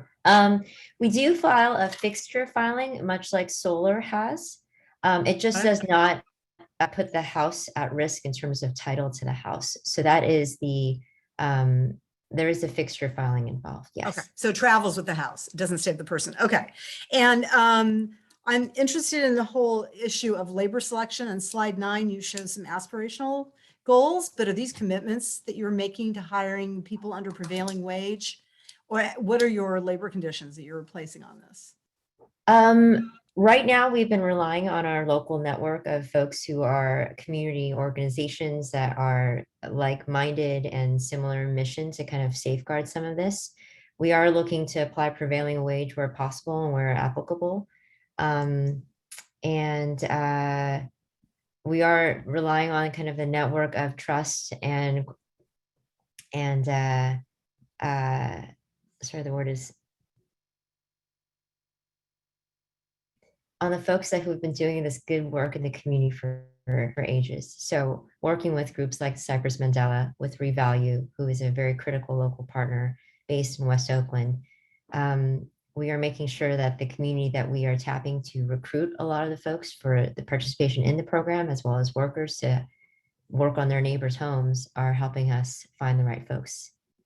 I'm going to have a hard time voting for anything that doesn't have specific targets about apprenticeship and wage. So I'm just going to say that now, just for everyone to know that that's my feeling about it. And I really appreciate Director Chassett's vote at the larger CCA organization to stand with some of those values. So having lived in the Bay Area for a very long time and having experienced a lot of these programs that are, and this is not a criticism of Cypress Mandela, that are aspirational about labor, it often does not happen if we don't have targets. So I'm hoping that you'll consider including labor targets, particularly in the apprenticeship area, that be something very specified and not just a goal. So that would be very helpful to me. To be clear though, this is project. Can I respond just Yeah. so Yeah, just please. there for a moment? So what I'll note, Kate, is if you look at, say, our Resilient Home program, where we are doing residential solar and storage, while there are, say, prevailing wage requirements, we don't have associated apprentice requirements, and that at least in that particular context is because the specific apprentice programs that are associated, the specific apprentice programs have not tended to be sort of pathways into residential rooftop solar. So I just want to note that, because I don't want us to be applying a different standard to these projects than we're applying to residential rooftop solar, which we have just been we've been talking about in such sort of supportive terms. I hear you. So, Maybe just yeah. if you could address that when you come back to us in October and how you're looking at that issue, that would be great. So what I do also want to note, though, is a condition of our CSA, so the agreement with Block Power, will require prevailing wage. So the projects that we are supporting will have a prevailing wage requirement. They will not have an apprentice requirement, apprenticeship requirement. And I think when we think about apprenticeship, this is a complicated issue when you start talking about local. So let's just talk about Cypress Mandela as an example, or Rising Sun Energy Center. When you think about apprentice, those are apprentice programs, but not sort of under sort of the technical term. When you think of sort of a technical definition of an apprenticeship program, not under IBEW, programs that are associated with, say, IBEW, an IBEW, or a local. And so there is this tension sometimes between a sort of official apprenticeship program and these local hire pathways. And so the way we've, whether it's through Resilient Home or whether it's through a program like this, is we do require prevailing wage. And so that prevailing wage requirement ensures you have that kind of, we're not lowering the floor. Yeah. Okay. No, that's great to hear. I didn't hear that originally. Yeah. So that's wonderful. I think that's Thank something you. that should have been, we could have noted. So yeah. No, that's okay. Thank you. I really appreciate that. I also wanted to talk about the, is this for single family homes specifically, or is it also multifamily? Well, please, Becky. I was going to say that for this program, we're targeting single family initially owner occupied. As mentioned in the board memo, we'll be working on a solution for renters to roll into the program in about 6 months. We may serve condos, townhomes, homes that function from a building perspective similarly to single family, but not multifamily units.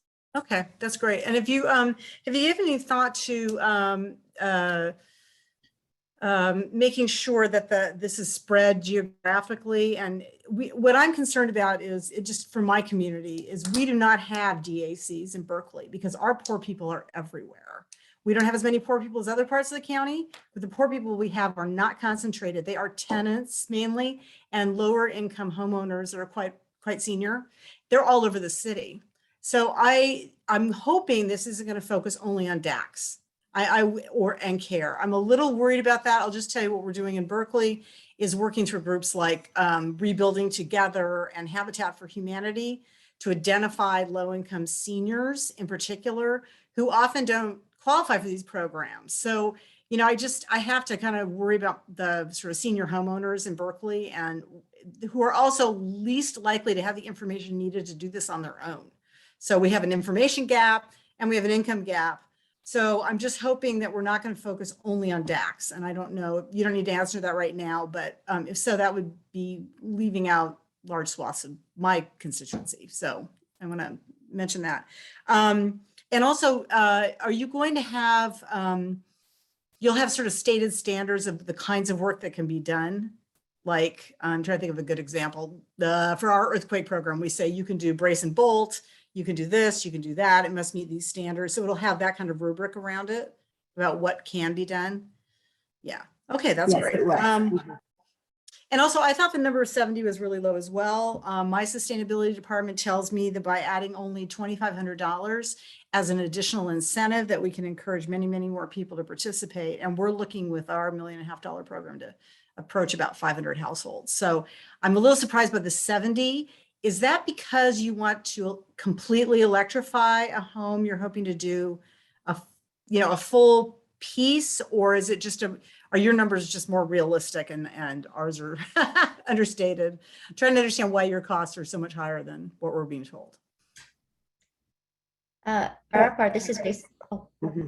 This is based on our initial pilot of 10 homes that we've completed in Oakland, and that is roughly what we expect the gap to be.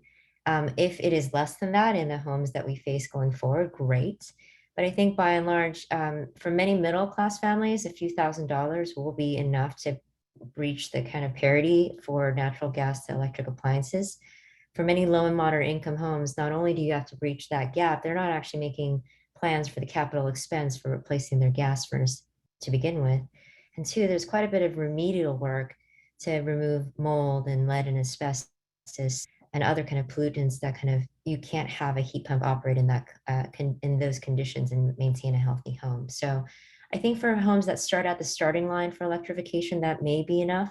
But for low and moderate income communities, we are talking about folks who are far behind the starting line. And so in order to truly deliver an equitable solution and not an equal one, we do have to bring everyone up to that line. That helps me quite a lot. And are you going to, but you're not going to require the home become completely electrified. If someone said, I love my No, gas stove. we're going to try as hard as possible. I don't want to do it. Yeah. Yeah, it's not a requirement to be 100% electric, but we will Okay. for all the technologies that are apply and are possible. And will you require energy efficiency first before electrification? This is just my other piece. No, but they do go hand in hand. Oftentimes you do need the ceiling of the home to be up to a certain extent, otherwise that you're going to waste a lot of energy operating in a drafty environment. So for comfort as well as safety, you'd want that sealed. So, but I guess what I'm trying to understand, if I were a low-income homeowner, you would say you need to do all these things, or could I select what I wanted to do? I'm trying to understand how it's going to be presented to the end customer. We typically take advantage of the Bayren home energy audits that identify the lowest hanging fruit and just all the efforts that they would recommend for electrification, energy efficiency, and weatherization. We look at this from a holistic package because, again, for many middle-class families, it's a matter of, I'm going to replace this appliance. They'll go do the research and then they'll go replace it. But for a lot of these technologies that are related and have impact to home health and safety, it is kind of a holistic piece here. And especially when you're talking about scenarios with lots of deferred maintenance, it really does make sense to do them all at once as much as possible. Thank you. And then, yes, yeah. Oh, I was just gonna comment, Councilor Harrison, on sort of the comment that from your staff. I will say, you know, in many of these cases, to support any electrification measure, you may have to, for instance, upgrade a panel. A panel upgrade on its own is going to cost $2,000. So I do think that, unfortunately, $2,500 a home is an extremely optimistic assessment of, you know, what a meaningful level of electrification. You may be able to electrify a single appliance if there's no panel upgrade required for $2,500. We're looking more at low income, not up to moderate, and we're indicating that we're going to be combining that with other grants. So it's the extra amount needed to make it possible. And I know this is way too technical, but our Energy Commission is telling us not to think about panel upgrades because many appliances are becoming 110. And you know, they're just not sure that's the best way to go, but that's your thing, not mine. But I agree with you. For moderate income, it may never be enough. So, and then I want to ask you just one more question, Nick. I think you said that the source of funds, 250,000, came out of monies that were dedicated for low-income communities.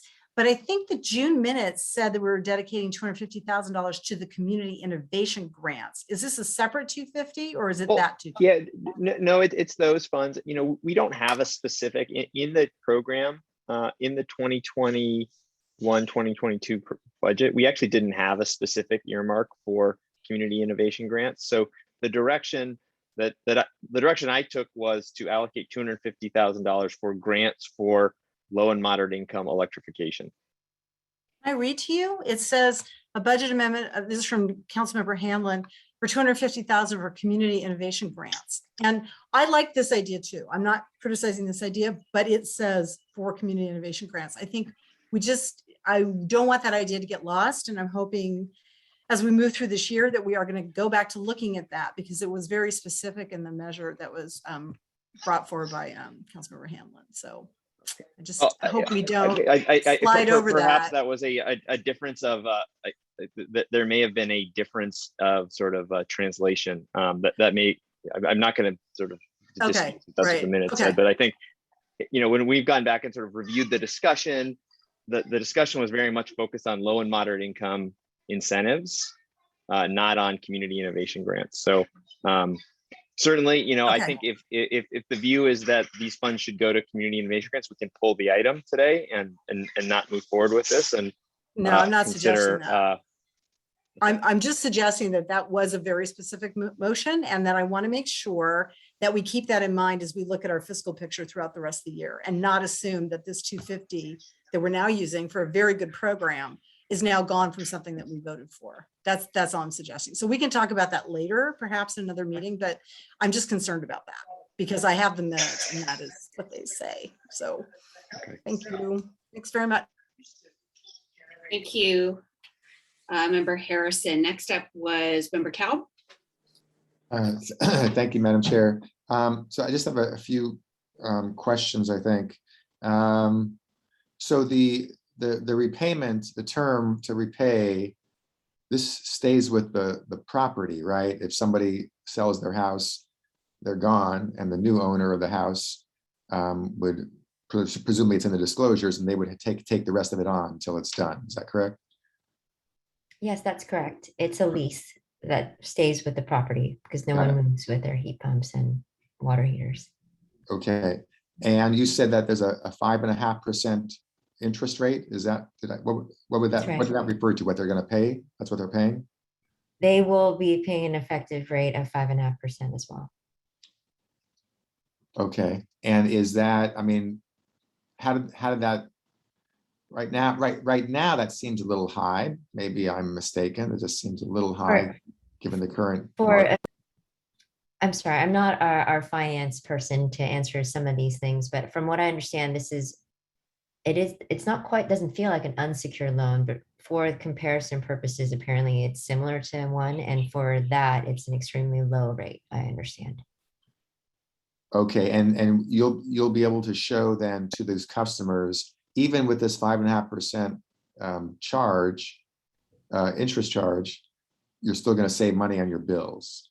We don't guarantee that because that's difficult to do with behavioral changes or increased consumption in this direction or other, but we are relying on our BayREN funded home audits to scope the amount of savings we're expecting the home to have. And we're using that to inform what we consider an affordable rate or affordable. Right, I wouldn't expect you to guarantee a net reduction, but the numbers need to suggest you're gonna save money on your bills even by paying this interest rate, or else most of them aren't gonna do it, right?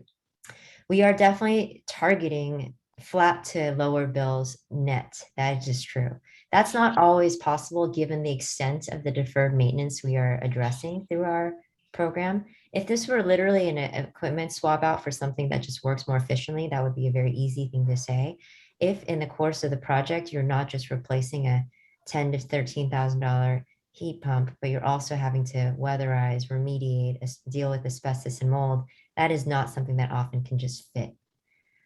For a lot of these, for this program in particular, frankly, we are talking to folks that are homeowners. So they do have property in the Bay Area. They are not the lowest of the low. They are not, folks that have no assets or income, because we are looking for folks that can pay. But they are also folks who have not been able to keep many of them to keep the upkeep on the home to get them in a place to be able to afford this directly. So I think that's important to kind of keep in mind. These aren't like free programs that we've seen in other utilities done, like SMUD. They've given away thousands of electrification appliances. This is more of a way to bridge the gap from low to moderate income. I understand. I just want to make sure that the prospective property owners who take advantage of this understand what they're getting into and what the overall benefits are and might not be. That's all. I think you understand what I'm saying. No, I do. And I think that's a really important question coming as a steward of your constituents. We spend a solid amount of time educating folks on the technology and the health benefits and the implications to their obligations. We feel pretty confident that we are doing a good job of that. We're relying a lot on the track record that we are slowly building to inform kind of the next level of folks. And so making sure that the customers know that this is not free is a big piece of this.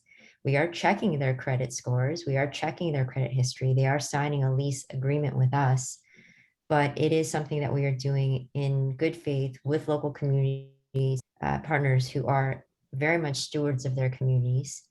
And we're trying to do this by learning from the lessons of previous rounds of financiers addressing communities of color and underserved communities. So there's a tremendous amount of education and turnkey support we need to provide to make these projects happen.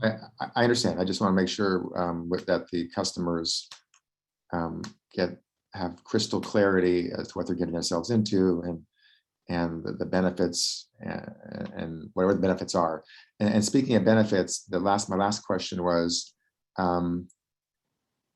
after you do all that, after you've been doing this with us for a year, however long this all lasts, I would like to see some rough calculation as to the emission reduction benefits that this succeeded in gaining.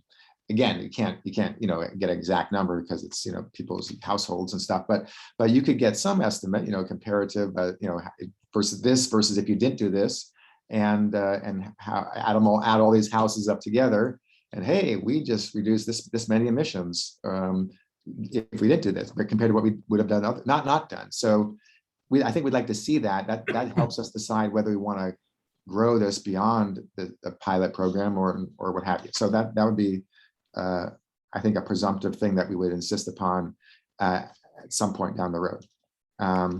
It would serve our interests very much to make sure that the value we deliver is counted. So yes.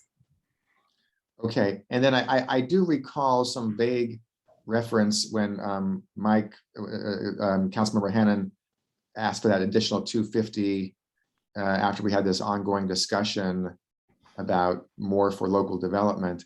And I seem to recall there was some discussion about electrification programs that we were looking to expand. And I just don't remember all the details, but I'm assuming that staff is falling within the parameters we identified. So yeah, you know what, Dan, that's helpful.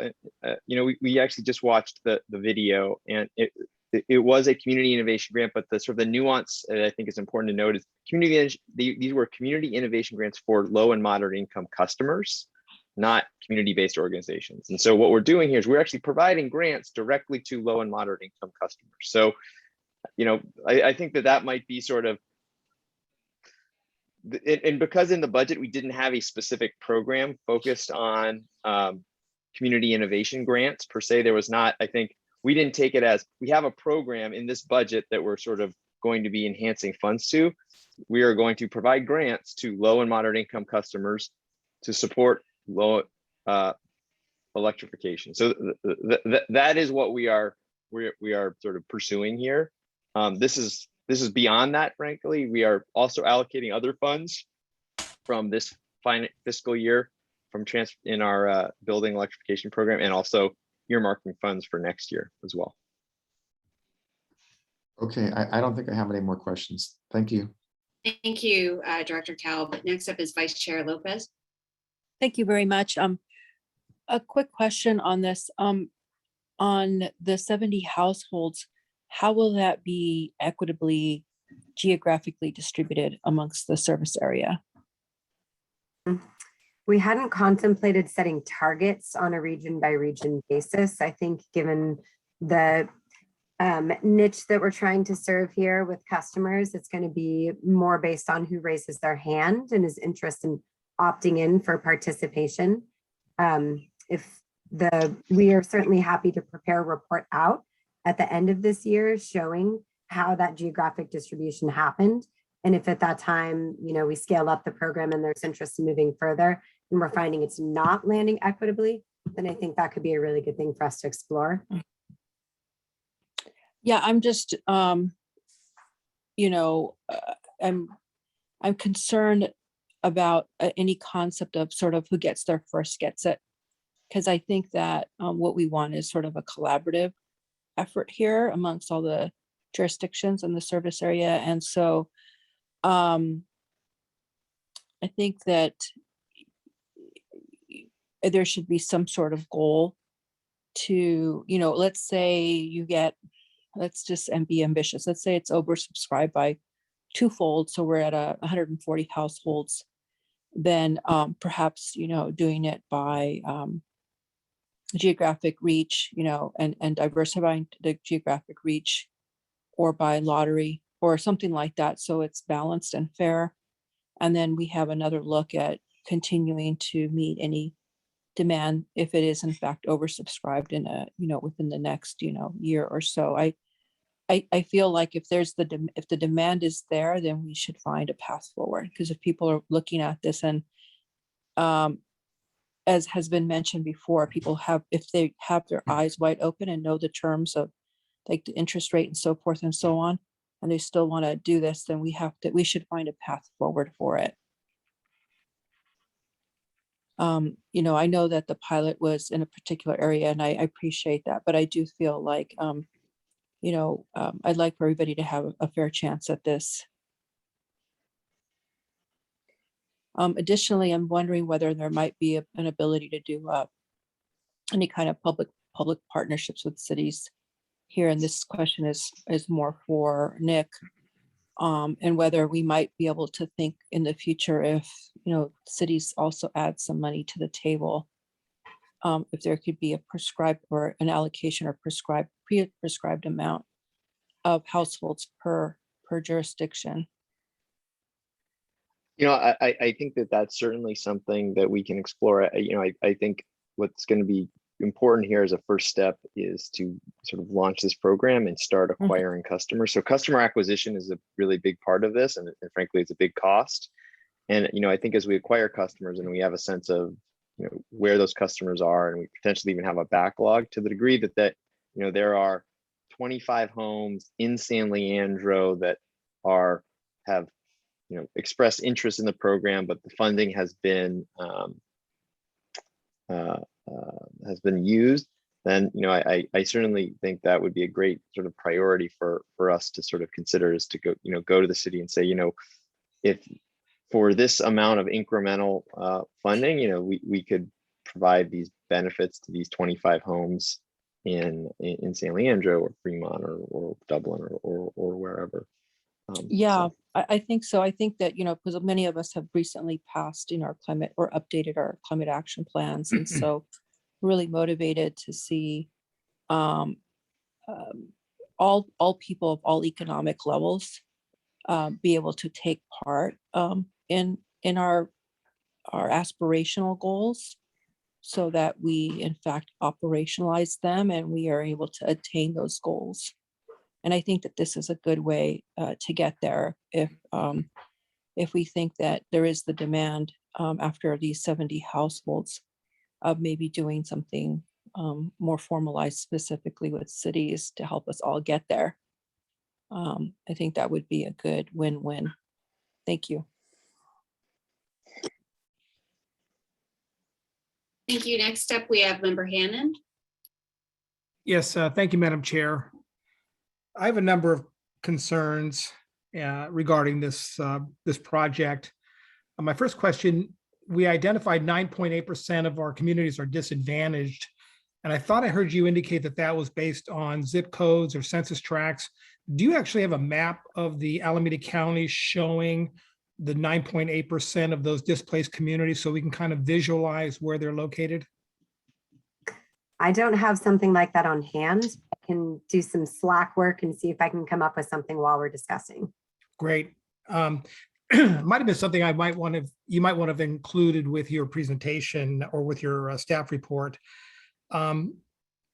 The company that's going to be providing this service, Block Power, you mentioned in your staff report that they've completed projects in nearly 1,000 buildings, saving customers 20 to 40% on their energy bills. It really would have been helpful if you'd given us more tangible information around that information. I don't know anything about Block Power. I don't know what their business model looks like. I'm concerned about, not dissimilar to what we saw with the 2008 housing crisis, that people are going to be brought in with an understanding that we're going to improve your energy efficiency. It's going to cost you less. And at the end of the day, they're going to find out that it may actually cost them more. And again, we're dealing with the most vulnerable in our community, the ones that can least afford higher energy costs. It would have been helpful if Block Power or the staff report had given us a lot more information regarding the types of buildings that they had previously worked on, the actual dollar savings to the customers that they were working with. That would have been helpful. I didn't see that in the report.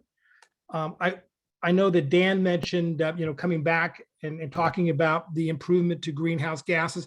I want to hear from the customers in terms of their overall experience in terms of this process. I know it's a small number of clients that will be working with 70, but I want to hear from the clients. What did we fulfill what we indicated we would fulfill at the beginning of this process? Did you find that the experience was helpful? Did you find that you had savings at the end of the day?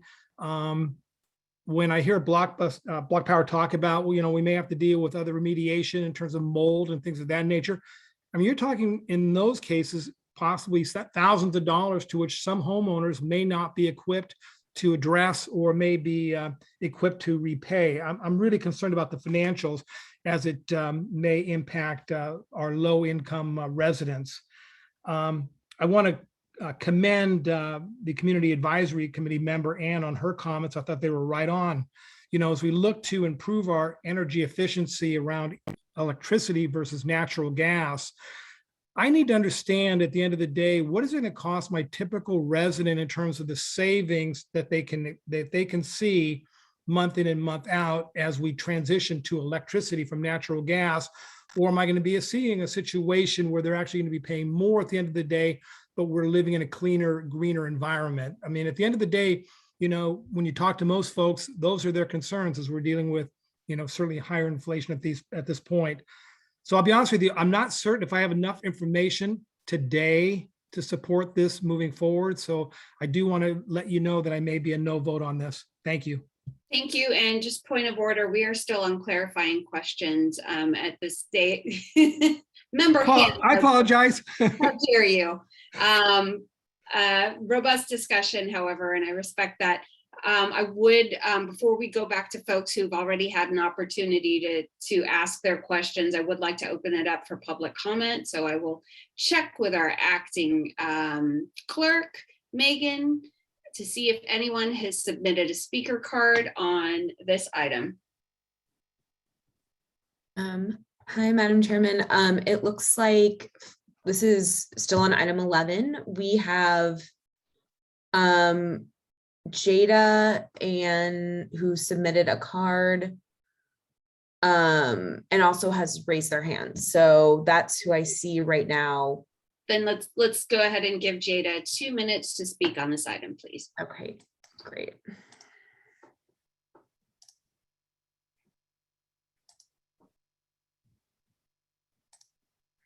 Okay, Jada, you're unmuted.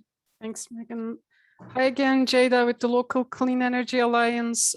Thanks to the LDBP staff for this program, and we have been advocating for solutions similar to this for years, and we support this proposal in general. However, we have the same concerns that Olivia specifically raised and some other board members raised. Also, thanks to Council Member Harrison for her comments about the community innovation grants. because we are concerned that EBC is using this $250,000 earmarked for the community innovation grants at the June board meeting as investment money for this program. And like we think EBC should use that money for the community innovation grants and should get another $250,000 from another line item to invest in this program. Nick said that EBC is providing grants to low-income customers with this program, but my understanding is that this is not a grant. This is an investment with a 5.5% interest rate. So, and I have never heard from EBC that there's a community innovation grant for community. It's usually, I mean, it used to be at least for the community-based organizations. So I think there needs to be more clarification about that. Thank you. All right, and seeing no other hands raised, we'll go ahead and close public comment and bring this back to the board for deliberation. First up, we've got CAC Chair Anna Olivia Eldred. Thank you. Just as a clarifying question, these are leases on appliances. So they're paying it back, but they don't own it. Is that correct? They are paying a lease. There are options to buy or renew at the end of the term, much like solar. That was a really helpful comment, Jada.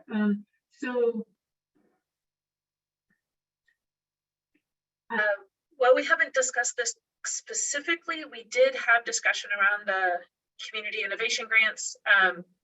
It does not seem an appropriate application of that particular fund, especially since our customers are paying it back and then still don't own it. $250,000 in context of our budget is not actually that much money, but in context of our community organizations who are out doing this intense work and have real relationships with our neighbors, it is a lot of money for them. So it seems like, again, general support from the CAC on this measure, and absolute applause to both Block Power and EBCE staff who brought this to us, because again, it is a good program. It does seem like the fund should come from a different place. And then the last clarifying question there, if say it is more expensive, or somebody doesn't like it, or it turns out that it's not actually a net climate benefit and they want to break their lease, do they get their appliances back? So I can address that briefly. I think you're talking about the program in the context of renter populations, and as, okay, no, so not, forgive me for misunderstanding. I think I will defer that to Grace. One thing I do want to also clarify is that a part of this overall proposal is $400,000 in incentives to customers. So those are funds that will not be seeking repayment on. So I think that's the important clarification, Becky, is that the $250,000 that was earmarked towards low and moderate income electrification grants is manifest here as part of the $400,000 of incentives that are being provided to customers. There is, in addition to that, there's $1 million from our loan. That is not part of sort of the grant mandate that was given to us in June. So what we're doing is we're taking the $250,000 that was in the grant mandate. We're supplementing that with an additional $150,000 from the approved local development budget. And then on top of that, we're taking an additional, I believe it is $250,000 from the local development budget for this fiscal year and contributing that to the loan. And then another $750,000 from next year that we're earmarking from next year's budget for this loan. And the draw on the loan, because these projects are not going to all be deployed this year, there's going to be a sort of draw over time. So that is sort of why we're sort of treating it as a 2-year program. But our customers will still be paying interest on on-bill payment. So again, on-bill payment, fantastic, wonderful thing, no upfront costs. It's a really great model. Very excited about who you're partnering with support. But with that, our customers will still be paying this back.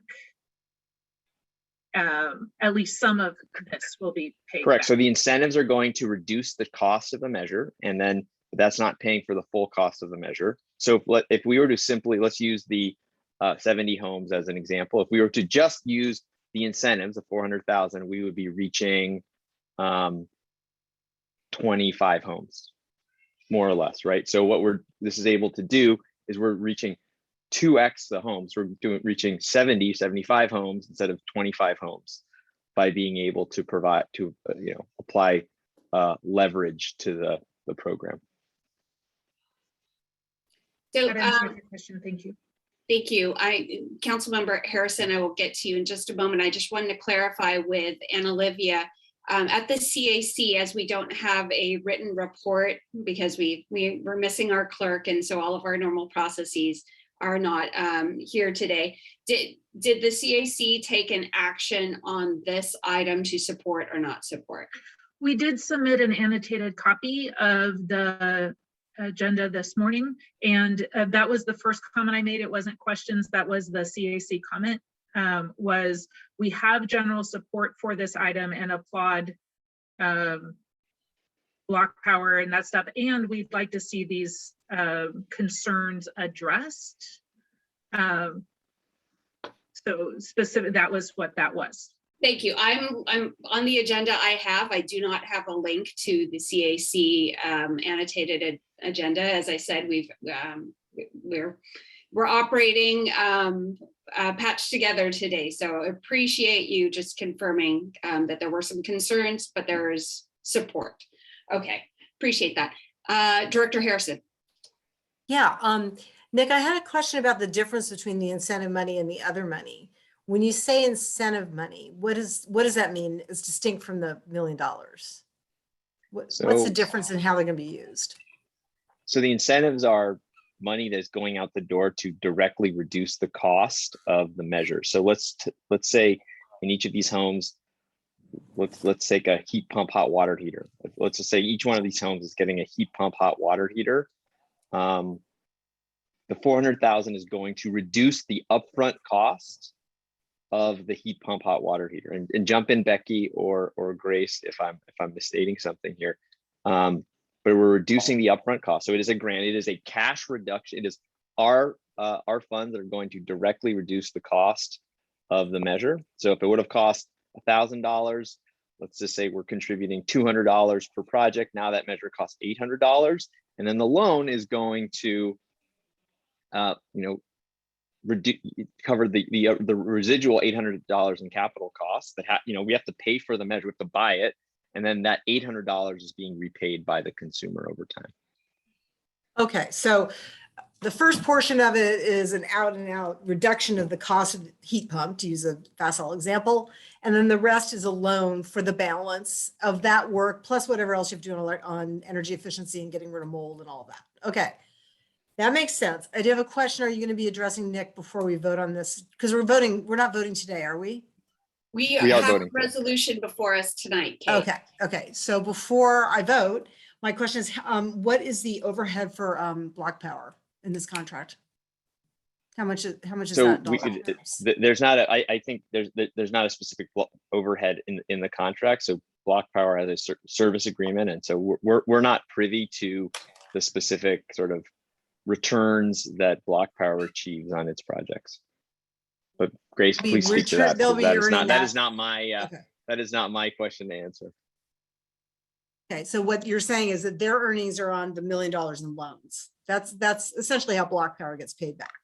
Okay, that's helpful. I also want to just share the concern about the costs that might be laid at people's feet. If I take, and I don't think this is in your intention, but if I take, you said there's $1 million here plus matching, we're going to have $4 million, right? Isn't that in the report? I think it said that we would leverage about 4 million. And if we do 70 homes, that's $57,000 a home. That's a lot of work, and it may be needed, but it's also a lot of potential debt. So I'm just a little worried about this number. I think it seems like a lot of debt to incur. And I want to just be very careful with that. Because again, although when they sell, they don't have that debt anymore, they do have to explain to buyers that they will have that debt. And, you know, it leads to a kind of increase in indebtedness. So I'm just a little bit, I'm stuck on the numbers, and I think I need to understand more. I don't think I can vote tonight. Yes, I need more information. This is a very hefty thing we're doing, and I would hope we could delay this until we could understand the fiscal position a little bit better. Thank you. When you say the fiscal position, is it the consumer fiscal position? Yeah, how much are we going to spend? What's the average we're going to spend per house? What's it going to get people? How much will be an out and out grant? How much will be indebtedness for the average person? How is that indebtedness paid back over what period? You know, I just need to see that, as Councilmember Hamlin said, I need, or Director Hamlin, I need like the average person point of view. Somebody who makes 100% of AMI, who falls into your category, if they make $100,000 a year, what's this going to mean to them for a family of four? If I don't have that, I have a hard time conceptualizing what it really means on the ground, even though I really like the outlines of it. I'm just not able to understand it well enough. Colleagues, are there any other questions or comments? I guess I will take my turn at this point. A lot of issues have been raised tonight, but I do want to say, as Anna Olivia has indicated, that the CAC was largely in favor of moving forward with this, if I understand your comments correctly. I do think staff has done a great deal of diligence on this matter. I think they've brought in a really good partner with Block Power. I do want to give Grace the opportunity to talk about the deep impact and investments that they've had in communities doing similar work, and what impacts those have had. You know, folks want to know what the end result is, and you know, what are the human impacts for the work that Block Power does. Thank you for the opportunity. Donnell Baird, our co-founder and CEO, and Keith Kinch have both been working in the New York area for the last over a decade, building relationships in the community to deliver these benefits to the communities that they grew up in and support. We are working to replicate that model, especially here in California, where the thought leadership is so strong. And I think the gap between where folks want to be and the reality of electrification projects in the ground in LMI communities is pretty large. We have some experience with our pilot projects, the 10 that we've initiated here in Oakland. And I can provide quotes from each one of them, attesting to the value that we are delivering to their grandchildren and tenants and their own families that are breathing cleaner air, and their homes that were worked on by their neighbors. And I know Mark, apparently, thank you, is listening here on from Revalue as well, but we are very much working with local community partners, because that first and foremost is a bedrock for how Block Power goes to market. And so where we do not have the deep networks, we build them, starting with community advisory boards, which we initiated here a year and a half ago, 2 years ago, before the pandemic, and through which we met Mark, and through Mark, who we've met, you know, Dahlia from Eco Options, and Eric Shanks from Cypress Mandela, and Ms. Margaret Gordon from the West Oakland Environmental Indicators Project. We've invested 2 years in developing these relationships here. So I think it's really important for us to cede that authority and to rely on those networks of trust for those communities through whom this is the path to access them. They are hard to reach for mainstream organizations, but they are not hard to reach. They're just not addressed in the way that they can trust. And I wouldn't say that I'm doing anything here. I'm very much relying on the Block Power model of building these community networks. And one of the biggest things that we do is we deliver projects, we complete projects, we figure out hell or high water how to finish projects, because that is one of the biggest proof points that we can deliver to community, that we're not coming with marketing or platitudes. We are coming with, with completed projects. We're asking you to help us expand that effort here to deliver more completed projects. The 400,000 is going to help lower the project cost for those projects that have just that gap. But we're not asking for money just from you. We're collecting it from everyone and everywhere we can get this, because that's what it takes, this nested incentive picture. Folks from hospital organizations who are avoiding one asthma attack at a time, from folks who are living surrounded by 4 highways or next to refineries whose outside air is poisonous year round, wildfires notwithstanding. We think that the clean energy transition is happening, and we know that it's going to leave the people who can least afford it behind. So there are some things we will do to reassure folks. We will put some more language in things. We will deliver the proof points that you need to see, but we are working with the stewards of the communities that have promised to deliver this for their friends and neighbors. And so that is who we will answer to. And we're looking for your support in delivering these complete projects in these neighborhoods.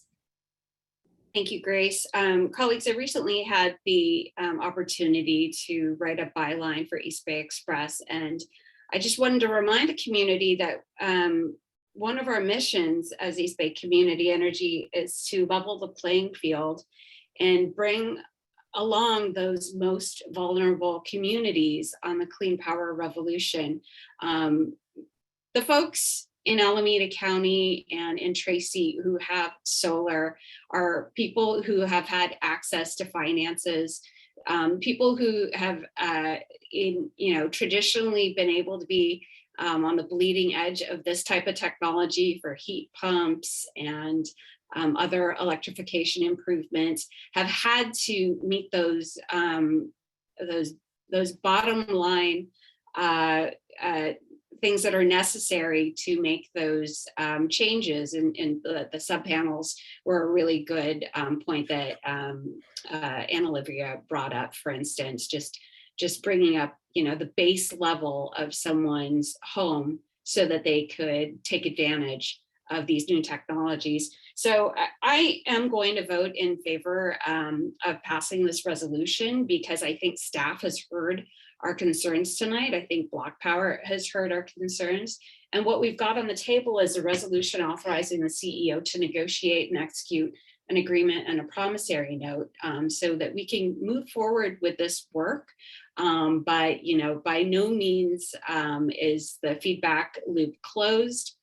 So I'm confident that even if we move forward tonight, that we will still reach a place that'll be satisfactory to everyone who wants to see that reporting, including what Grace has offered regarding the 10 families whose homes have already been invested in West Oakland, if we need that data sooner than later. So with that, I do want to recognize Director Monroe, who just raised their hand.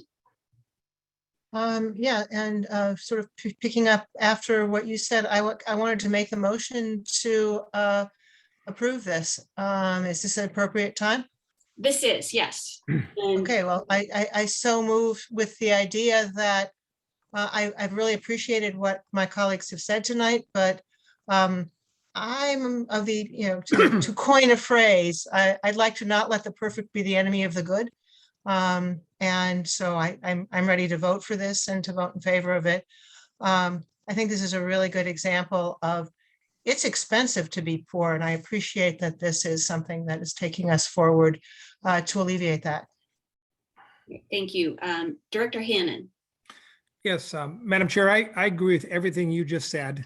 I truly do want to support the motion, but I would ask maybe that we give this organization time to come back and maybe report to us on their experiences with those 10 homes and articulate how the financing and the repayment plan worked for these customers so that we have a better idea moving forward how we can anticipate the other customers' experience will most likely be.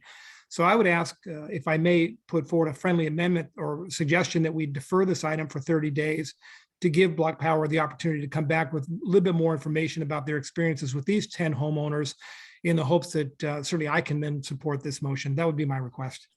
Okay, Is that a substitute motion? I would second that if it is. Was that a substitute motion? If it was an amendment, I'll need to check with the motion maker. That would be fine with me. I'm not I'm not a legalese, so I'm not sure if that's an amended or a substitute motion. I'll certainly defer to my colleagues' experiences in terms of what's the best way to characterize that. I'm not the best parliamentarian, I think, but she accepts it as an amendment. I'll make it a substitute motion because I'm asking that it basically be deferred for 30 days to give Block Power an opportunity to come back with a little bit more information relative to the 10 homeowners that they've had an opportunity to work with. Okay, so there's I would second that. Director Hanlon, can I ask that we take a vote that says we're generally in favor of this idea, but we want to see that data Yes. first? I don't want to Yes. leave the impression that we're. No, I'm in negative. favor and I want to support this, but I just don't believe I have enough information to make that decision tonight. Okay. I So would we have second that. Can I jump in here as having I'm made the sorry, original motion? we're out of order. If folks need to speak, they can raise their hands, and I'm going to recognize everyone in order. Member Hannon, please lower your hand. CEO Chassett. Mike, before you finally, I just want to make sure that we're positioned to answer your question, because I think I understand very specifically the request, but we do have 10 homes that have that are in the pipeline. And would you like to see a, if for lack of a better word, basically a customer pro forma for those 10 homes that sort of indicates ROI, kind of capital requirement for the project and return on investment, consumer return on investment. I think it might be challenging for Block Power to sort of open all of their sort of internal financing and return thresholds. But really what I think I'm hearing is, and it makes a tremendous amount of sense sort of as a potential next step to give some more indicative sense, unlike solar, where solar is often very much sold on the sort of the proposition of saving customers money. And so what we're asking for here is a indicative customer pro forma for these 10 projects. Because if that's what it is, then I think I feel very confident I know what I'm asking Block Power to do. But if it's something that's more broad, I just don't want to bring the wrong thing back in a month. Right, I would like Block Power to come forward with kind of a summary of the 10 properties that they're dealing with, or a summation of the 10 properties that they're dealing with in terms of the amount of the work that they did on each property, what the cost to the customer was at the end of the day, whether or not it was a situation that was certainly saving them money, that would certainly be of benefit. Just kind of an overall summary as to the experiences of these 10 or representative of these 10 customers moving forward. We're happy to provide this. I can tell you right now that our average project cost is $25,000. I can tell you that the Bay rent incentives to date average $4,500. I can tell you to date that we're making 1 to 2% returns overall and not the 5.5 we'd like to hit, because we have about a $6,000 to $8,000 shortfall per project. We believe that in order to secure the support of various stakeholders throughout the Bay, it was important for us to complete the projects. And so all of those customers are happy because we've given them a spanking deal to be able to close these projects. We didn't do this because we forever see us losing money on this. We did this because we know in order to build trust, you have to complete projects. So that's what we've done. It sounds great. Okay. Nick, your hand is still raised. Did you complete your comments? Yeah, so I think what I just want to again clarify, because I want to be very clear. I don't want to come back with something that you're like, well, Mike, I don't, this isn't what I was looking for. So what we're going to come back with is we're going to come back with a high level assessment of these are the kinds of measures that were deployed across these 10 homes. This is the total the average and total customer cost for the homes. I'm not going to, and we can sort of parse through whether that's net or not of various incentives, obviously not EBC incentives, and then what the expected consumer ROI is. So Yes. basically, what are consumers expecting to save? To the degree that you can share that. I mean, I know that there are. I can screen share our exact pipeline and show you all of that right now and answer this question. I'd love to close this out and I'd love to give you guys this assurance, and I can show you that data right now. I'm actually looking at the data right now, Mike. So if you're so inclined, they actually have a description of, and my apologies for not including this in the issue. So happy to sort of revisit this in 30 days as well. But I think we could actually throw up the 10 projects, what the ROIs are and what the measures are if that is the sort of want of the body. I would leave my substitute motion the same, leave it as a 30-day, come back, give me an opportunity to review it, digest it, and then come back with any questions that I might have at that point. I think that's the motion then. That's great. We won't go through the item then now, and we will just submit that. We'll bring it back in 30 days. Assuming that it passes. All right. I think folks have faith in you, Member Hannon. We'll bring it to Vice Chair Lopez. Thank you. I'm a little bit confused on the motion. I'm trying to, because I heard somebody else spoke, and then Dr. Hannon said yes, and then now it's something else. So I think there was a desire to have some sort of agreement and principle that the goal, the aspirational goal, is something that we can support, but that there are still details that are needed for a fully informed vote. So what I'm thinking here is the vote is basically, looks like we're going to table the item to a date certain. Basically, is that what I'm hearing as your motion, Mike? Right. My motion is, I really do want to support this motion this idea moving forward. I just need a little bit more information regarding the experience of the 10 homeowners to which they've worked with the city of Oakland to see whether or not, as Nick mentioned, customers are anticipating or receiving the savings that they thought they would receive. It's not putting them in a financial hardship situation where they may not be able to repay that debt. I just need a little bit more of a sampling as to the customers that we are currently working with, knowing that as we move forward with the other 60 or 70, that it's going to be a similar experience. Right. So we would hear regarding those 10, deliberate on those 10 before we vote on the other, on the 70, on the item 12 tonight, correct? Right. That would be my request. Okay, I understand your motion. Thank you. All right, Member Cal. I just wanted to clarify, I believe what the intent is that we're continuing this item to our next board meeting, which would be the appropriate motion, not 30 days, which is actually not accurate. I'm sorry, you're correct. Okay, thank you. All right, Member Cox. Yes, I was trying to figure out why 30 days as opposed to 60 days, just to make sure we got all the information, because I think that's maybe cutting it short. We got the holidays and time off that those that may be planning over the next 30 days. Additionally, I would be interested in hearing about the structure, the age of the structure of the homes that you are applying the electrification to, and also if they're 1-story, 2-story, or 3-story type homes, just to kind of understand that. Thank you. I think, Member Cox, I think the 30 days is because the information is available, but it's just going to be put into a form where we can actually digest it as a board. That what Grace was saying and Nick was saying is they've got some of the numbers before them that would answer some of the questions, the very good questions that have been brought up tonight. But if they're put into the context of a staff report and available for the public as well to vet, I think that would be preferable by the motion maker and the seconder. So this, do you have any additional comments? Teresa? Oh, no, that was my comments. Okay. I just want to make sure we had enough time. That's all. Yeah, I think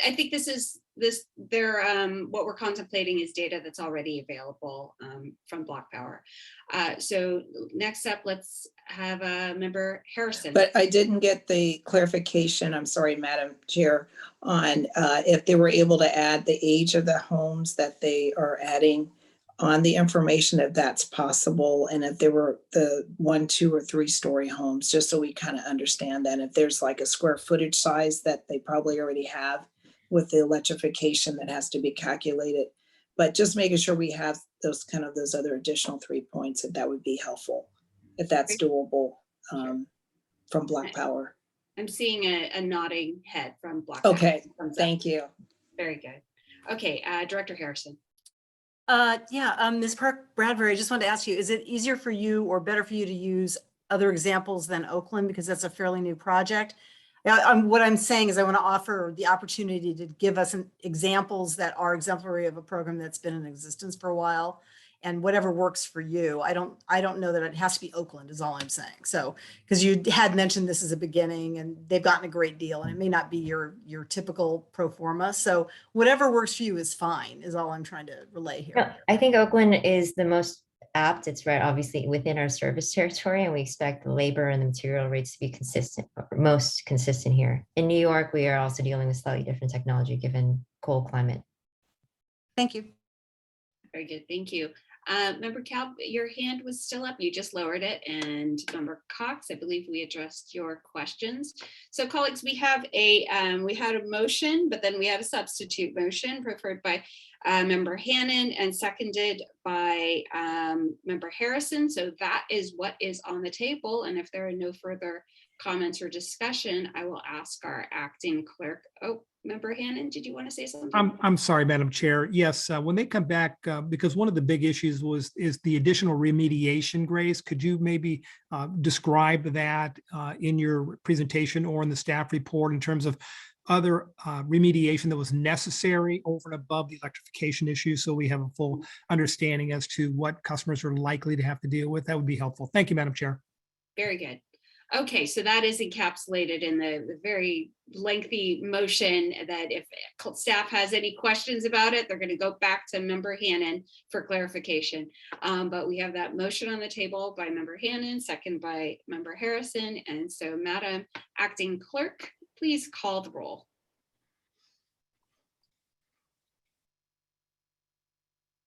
And you're on mute, Megan. Okay, sorry, there it goes. City of Albany. Yes. Okay, City of Livermore. Yes. City of Piedmont. Yes. City of San Leandro. Aye. City of Tracy. Yes. City of Oakland. Aye. City of Emeryville. Aye. City of Hayward. Aye. City of Union City. Aye. City of Berkeley. Yes. City of Pleasanton. Yes. City of Fremont. Yes. And Director Hernandez let me know that she actually left the meeting. So I guess that's just counted as not voting. Is that correct? Yes. Okay. I'm just going to make note of that. And then City of Newark. Yes. Okay. Okay, thank you. Oh, thank you, Megan, and thank you, colleagues. Robust discussion appreciated as always with many good points. Look forward to seeing this item again next time. And I do want to thank staff and thank Block Power. Don't be scared off by our very invested board. We all really want the best for our community. And I look forward to seeing this come back next month with details that show proof of concept that this type of work is meaningful to our community and benefits those specific homeowners that we're targeting. So that will bring us to item 11. This is, item 12, our PG&E carbon-free allocation, which is never controversial. I don't think it will be this year. I think the staff has a very good recommendation for us. So I will turn it over to staff for our presentation. Jim, are you here to cover this? Yeah, I can speak to this. I was waiting for the introduction, but I'm good to kick it off. Good evening, everybody, members of the board, Madam Chair. This hopefully will be a less robust conversation than the last item. So what you have in front of you is the staff memo. And so what we're asking is we'd like the board to approve accepting the large hydroelectric generation for purchase at $0 and not to accept the nuclear generation. And this will be for delivery in 2022 as part of the PG&E carbon-free energy allocation. And so what is this? So as part of the power charge and difference adjustment proceedings, EBCE customers are entitled to a load proportional share of generation from the PG&E's contracted carbon-free resources. That's my cat. She likes to come over exactly when I start talking. So this comes from two different resources pools, and you have the optionality to select one or the other or both. And again, we've talked about this before, so apologize if I'm rushing through it. They come from two different pools. One is the large hydroelectric generation resources, and the other are those from the nuclear resources that are contracted from PG&E, and that's basically Diablo. Sorry. Jim, we're gonna have to see the cat. So if you hear a cat on Zoom, you have to see it. That's one of my rules. Timid. I think she is showing her disdain for the lack of attention I'm giving her, and that's okay. So basically, I explained kind of what we're asking the board and what this product is. And now I'm going to speak to what happened in 2021. And so based on staff's recommendation, the board accepted both the generation from the large hydro and from the nuclear. And this was under the condition that EBCE would resale the full amount of the nuclear generation with the intent to have that party then resell that generation, and EBCE would receive 50% of those net profits. And this was accomplished. And so in 2021, we accepted both the nuclear and the large hydro. We contracted to have the full amount of the nuclear resold, so off of our books and onto the third party. And then during the calendar year, and actually still ongoing during this year of 2021, that party has continued to make attempts to sell this nuclear generation, but have not had success. And they've done outreach in California, in the WEC, and even out into the Northeast as well as an attribute deal. They just haven't been able to move any of these volumes, sadly to say. And that's the reality of it. And so based on that, EBC recommends that the board accept only the large hydro and then not take the nuclear for delivery during 2022. And I'll pause here and let me know if anyone has questions. Great, colleagues. Are there any questions on this report? Director Kalb. Thank you, Madam Chair. Just to, I know a lot of people who are on the board now were not on the board when we made some of these decisions. So just to re-clarify, the first decision we made was on a 10-5 vote to reject the nuclear portion of this that would have become part of our portfolio. And there was a lengthy discussions prior to that board meeting, and then a discussion and public comment at the board meeting. And again, 10-5 vote to reject and to ensure that there was no nuclear power as part of our portfolio. And then later on, the thought was, well, maybe we could make some money off of this and add that money to our local development programs. And so on a 12-2 vote, the board decided to, to make the attempt to bring in the nuclear, but not have it be part of EBCE's portfolio and still have our hands off. And it would not increase the generation of nuclear power anywhere, just kind of a pass through, and bring in $1 million or so for EBCE's local development. And that was the thing we were trying to do. That apparently, according to staff, that has not succeeded. And so it seems like the logical next step is what the staff is recommending. Let's just not bother with the nuclear, keep our hands completely, and just stick with the large hydro. And so I'm happy to make the motion based on staff recommendation. Thank you, Director Kalb. Director Lopez. Thank you very much. Well, I wasn't here for that particular vote, but I did hear about it. I caused some waves.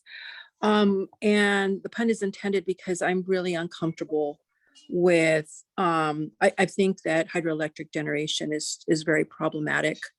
There are pipelines that are being built or threatened to be built throughout the US that would severely impact local communities. I feel like it's dirty for me. It's just not something that I can be part of. I don't want my city to be part of. The damage to habitat from hydroelectric generation is substantial. Damming waterways is very impactful in a negative way. throughout this country. And I cannot be part of this. So I'm going to be voting no tonight on that. Just, I can't see myself, being part of the facade of saying that, we want to promote clean energy, and then yet we destroy habitat in the process. Thank you. Thank you. Director Tiedemann.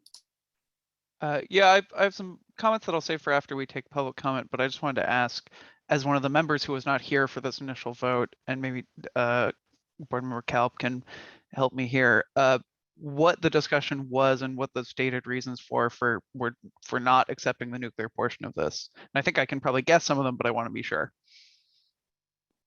Do you want to take a stab at that, Director Kalb? Sure. I think the reasons were along the same lines that people are critical of nuclear power more broadly. And one of the reasons I recall was we were created to be a kind of a clean energy authority, publicly run clean energy authority, and that a lot of people felt, and I agree, that nuclear power, while virtually no greenhouse gas emissions, still is not what I would consider, many people would consider, a clean form of energy generation, given all the risks and waste disposal challenges when it comes to nuclear power, nuclear wastes. So that was the rationale for a lot of people. I can't speak for all the people who voted, all the 10 people who voted to say no at the time, because 10 different people, but there was a lot of discussion, a lot of public concern, and there was some concern that if we took it, it would show up on our power content label in a big way, and that would create a lot of negative reaction among a lot of residents in our service territory. So there was 2/3 of the vote of the board at the time decided to not take it. On the hydro part, again, this is all hydroelectric power that already is being generated. No new dams, no increase in the size of dams. This power already exists. Whether the only question is, do we take it, or does PG&E keep it and sell it somewhere or use it somewhere else? So I'm comfortable keeping the nuclear. I'm comfortable keeping the large hydro, but not the nuclear. So that's why I'm supporting staff recommendation. More clarifying questions. Next up, Anna Olivia Eldred. I had the very dynamic opportunity to be chair of the advisory committee during the nuclear debate, and I have extensive records as well as write-ups, summaries of those comments that I can make available to whomever. There was also liability concerns and a variety of risk issues that were brought up with it.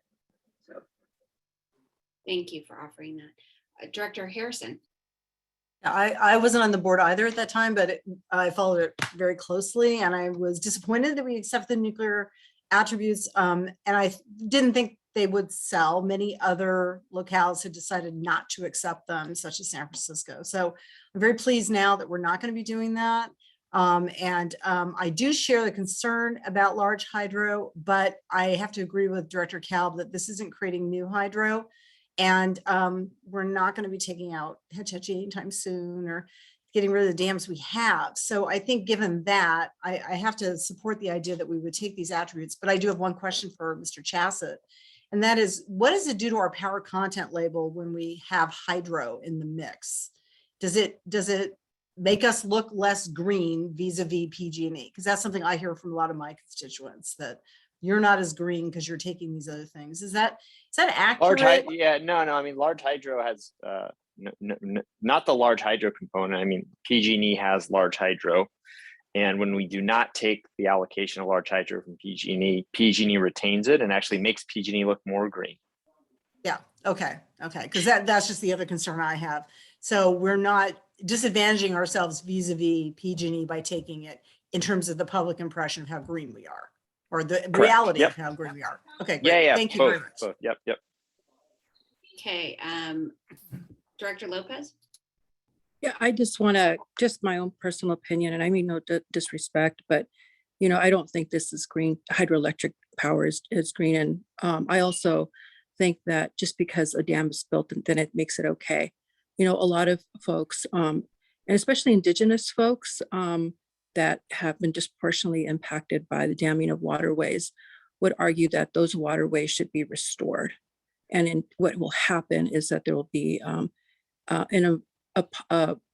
negative environmental impacts on endangered species, and wildlife corridors will be brought back from the brink by taking down dams. And so I just want to make sure that then at least I'm able to share my narrative of this and that it's on the record, that I respectfully disagree with some of my colleagues here with how the assessment that it's okay because it's already been done. It's not okay, and it can be undone. Thank you.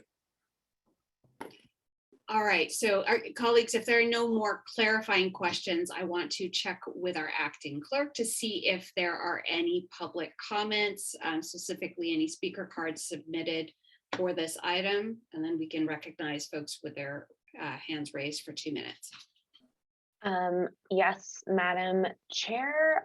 There is Jada and Alita from earlier, though I'm not sure Alita is still on the line. Oh, and I see Jessica Tovar just raised her hand also. So unless I'm mistaken, if Alita is on the line, could you raise your hand? If not, we can start with Jada, who submitted the speaker card. And Megan, also, if you don't mind promoting the number ending with 8899, that's actually Director Cox. She had to switch off of her computer and onto her phone. So in case she'd like to speak, I want to make sure that she's in the room with us. So I can't promote her to panelist. I did give her talking permitted, so she can unmute herself. Very good. I did do that. Okay, so Member Cox, the way you would do that on a phone is *6 if you wish to speak when we come back to deliberation. So just go ahead and jump in, but at this time we will focus on public comment. So take those in order, please, Megan. Okay, give me just one moment.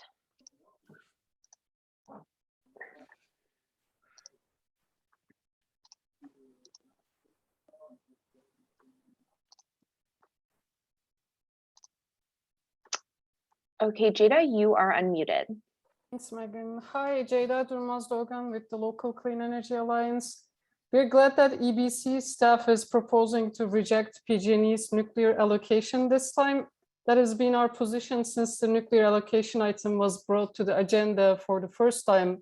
And in fact, back in December 2020 at the EBC board meeting, I mentioned that the Pioneer Community Energy staff reported to their board in August 2020 that the staff was not able to sell their nuclear allocation, and they reported that there is extremely limited interest for nuclear allocation. So I guess their staff was right, and EBC is coming to the same conclusion after more than a year. I know that EBC didn't pay for it, but I'm curious about how much staff time EBC spent dealing with the nuclear allocation. Thank you.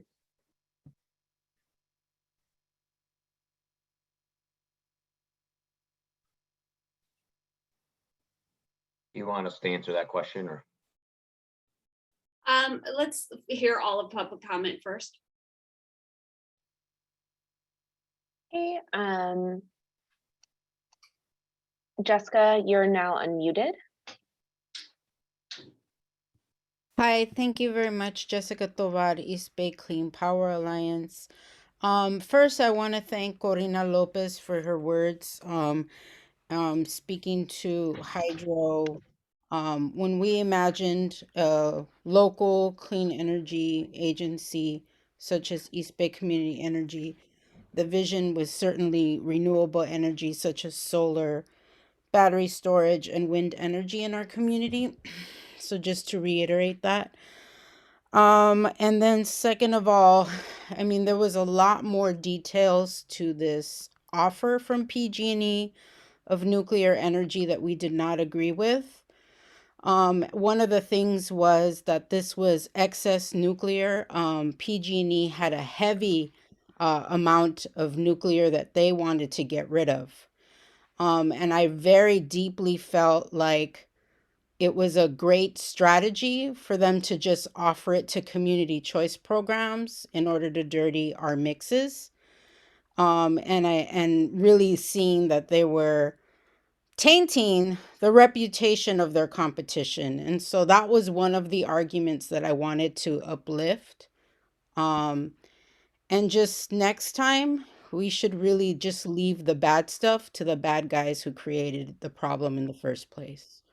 I think we can do a whole lot better moving forward. Um, Other folks have spoke to the other issues, controversial issues about nuclear energy. And in general, the state of California is moving away from nuclear for a lot of reasons. The crack in San Onofre, and the threat that we have with Diablo Canyon. So I'm very much looking forward to the end of that energy in the state of California. That's my time. Thank you very much. Clean power to the people. Great, thank you, Speaker. And seeing no further hands raised, we'll bring it back to the board. Has anyone not had a chance to speak? Director Tiedemann?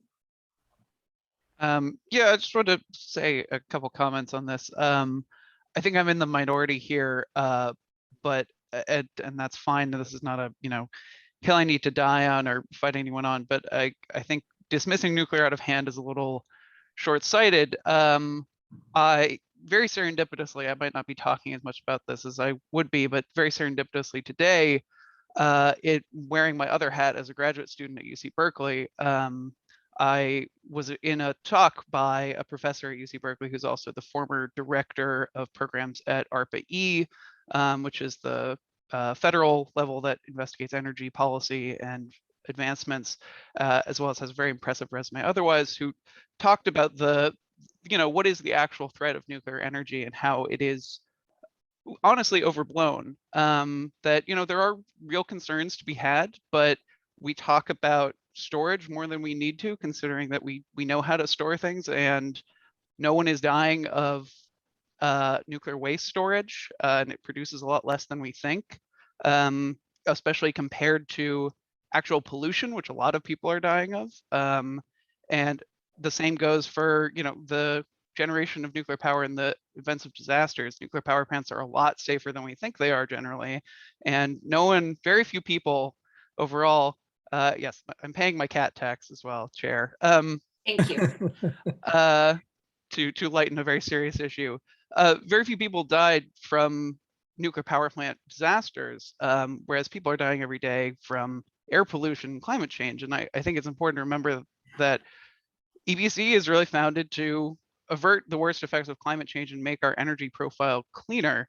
And nuclear energy might have to be a part of that, especially considering the really, quick timescale that the world is facing of if we don't deal with emissions, and also considering that we're doing a pretty good job, but it's really hard to get the entirety of our mix to be completely renewable. You need a power source that you can control pretty easily and turn on and off when you have peak times that are not during the daytime when the sun is shining and the wind is blowing. And that may have to be nuclear. And I think this problem is going to become a moot point, because as one of the commenters said, this power plant is shutting down the next 5 years, despite it having another 40 years of possible life because people don't want it. But this may be something that we have to consider going forward, especially if we talk about Gen 4 reactors, which are going to be, more and more possible in the next decade. So I really think it's something we shouldn't reject out of hand because these fears, or because a lot of people have a negative, knee-jerk reaction to the idea of nuclear, when it really might be necessary because it is a clean burning source of fuel that we can control, and that can help renewables scale up to the point where they can fulfill all of our needs. So I just wanted to get that out there because I think it's important that we talk about this, and I wasn't here for when this was talked about and voted on before my tenure. And I just had some information that I just learned today that I think is very material. Thank you, Director Tiedemann, and thank you for paying your cat tax. Everyone else, if I hear a child or a pet in your home, I would like to see them. Next up is Director Patino.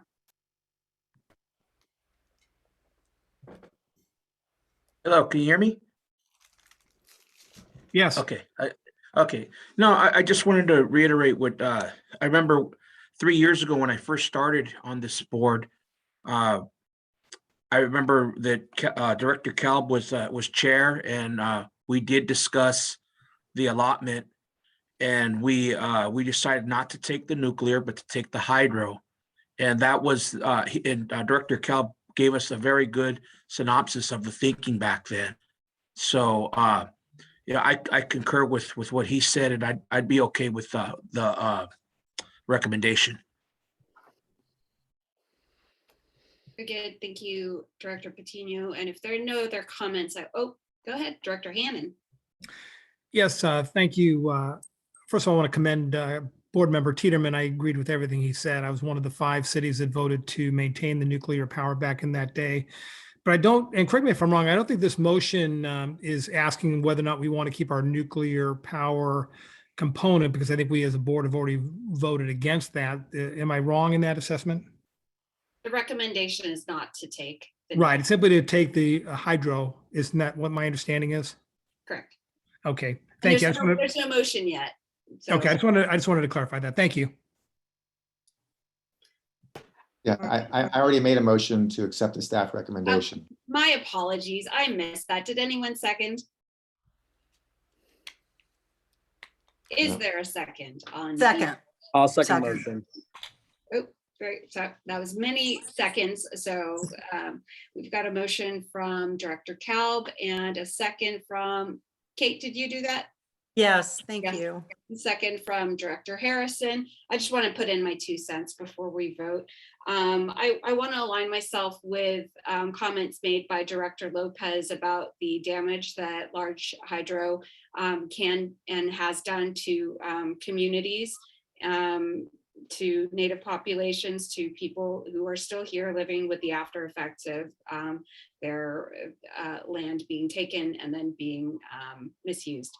However, I just want to clarify that in terms of accepting this large hydro allocation, our ratepayers have already paid for this electricity through the PCIA. So in a sense, the damage is done. We are not contributing to the creation of any new large hydro.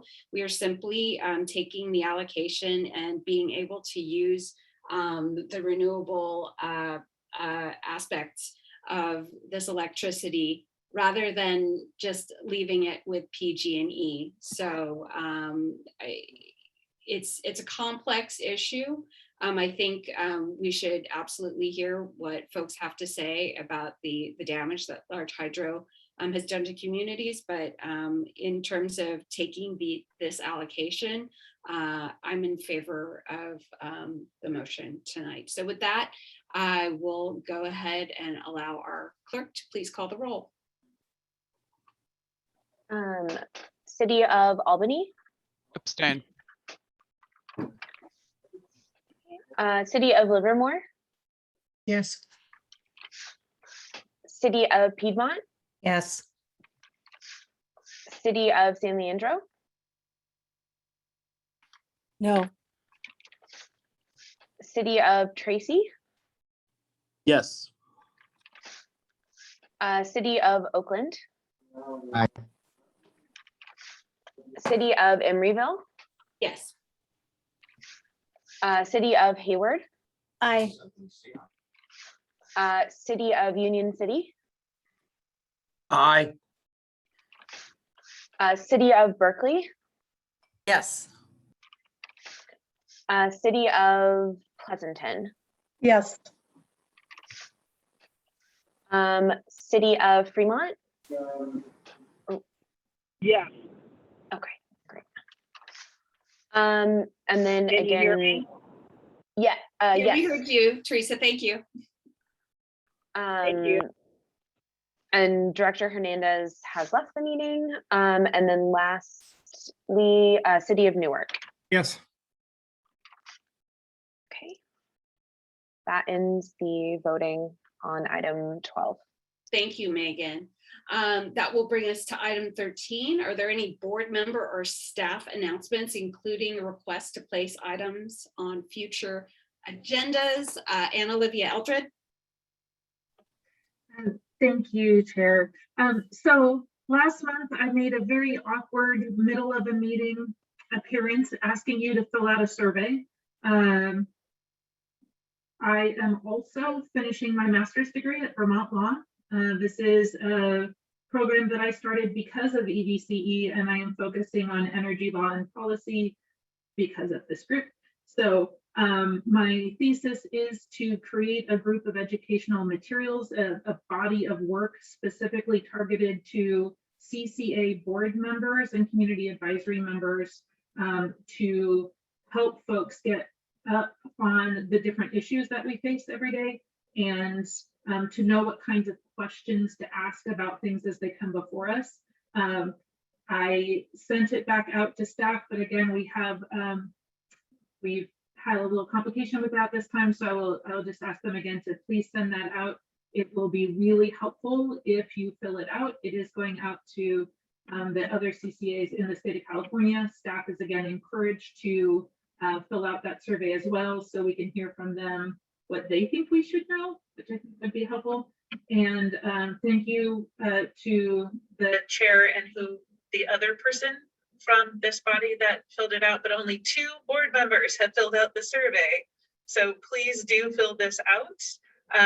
It is really helpful, and I'll be bringing some materials forward as they are approved through the sort of legal review body. And thank you. Thank you. I will second that and encourage my colleagues to fill out this. It's a great survey, and just the questions of the survey show you the level of thinking that's put into the work that Anna Olivia is doing. I think we would all be well served to have new members get up to speed quickly and questions answered for folks who do the work that we do, because it is never boring, but there's a lot to get through, and I want to appreciate the chair of our CAC for bringing this forward. And I don't know if my answers were helpful, because I basically answered, I want all of this information, because there are options. There were weighted options. Would you rather hear more, understand more about the acronyms, or get more of this? And I just said everything. That's helpful too. Everything will be short. Like there'll be a tiny thing so you can get a real quick briefer on it, and a bigger body so you can understand more if you want to, but you'll at least leave with an understanding of the topic. So fill out the stuff you think is important, please. Yeah. So yeah, great. Thank you for that. If there are no more announcements, I think that we are on to our adjournment. Colleagues, there's a couple things that I do want to do right now as we adjourn. One is to, again, welcome Anna Olivia back as our CAC representative. She always brings a lot to the table. I also want to thank our staff for operating in absence of our very important clerk, Adrian Bankhead, and tell Megan she did a fantastic job tonight. And Howard and Nick, I know, were in supporting roles as well, with taking over all of those clerk duties, which our clerks are very much, when they're doing their jobs well, they are invisible. And so we tend not to notice and appreciate what happens behind the scenes. So I just want to appreciate the work that was done tonight. And we will all relay to Adrian when he gets back how much we missed him, and how much we appreciate him as well. And then lastly, colleagues, I'd like to adjourn this meeting in the memory of Supervisor Wilma Chan, who has a deep legacy in the county of Alameda, as evidenced by her persistent leadership, fighting for seniors, for children, for women, for youth, for victims of domestic violence.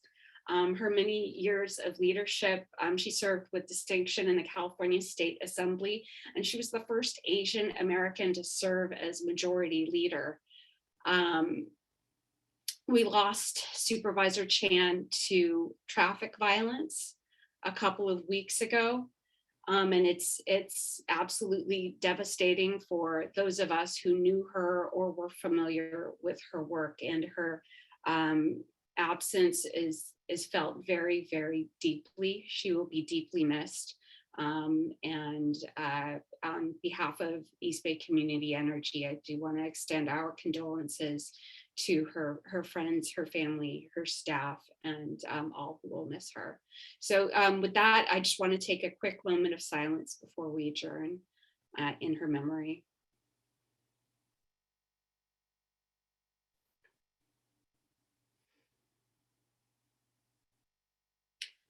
And thank you, colleagues, for the robust discussion tonight.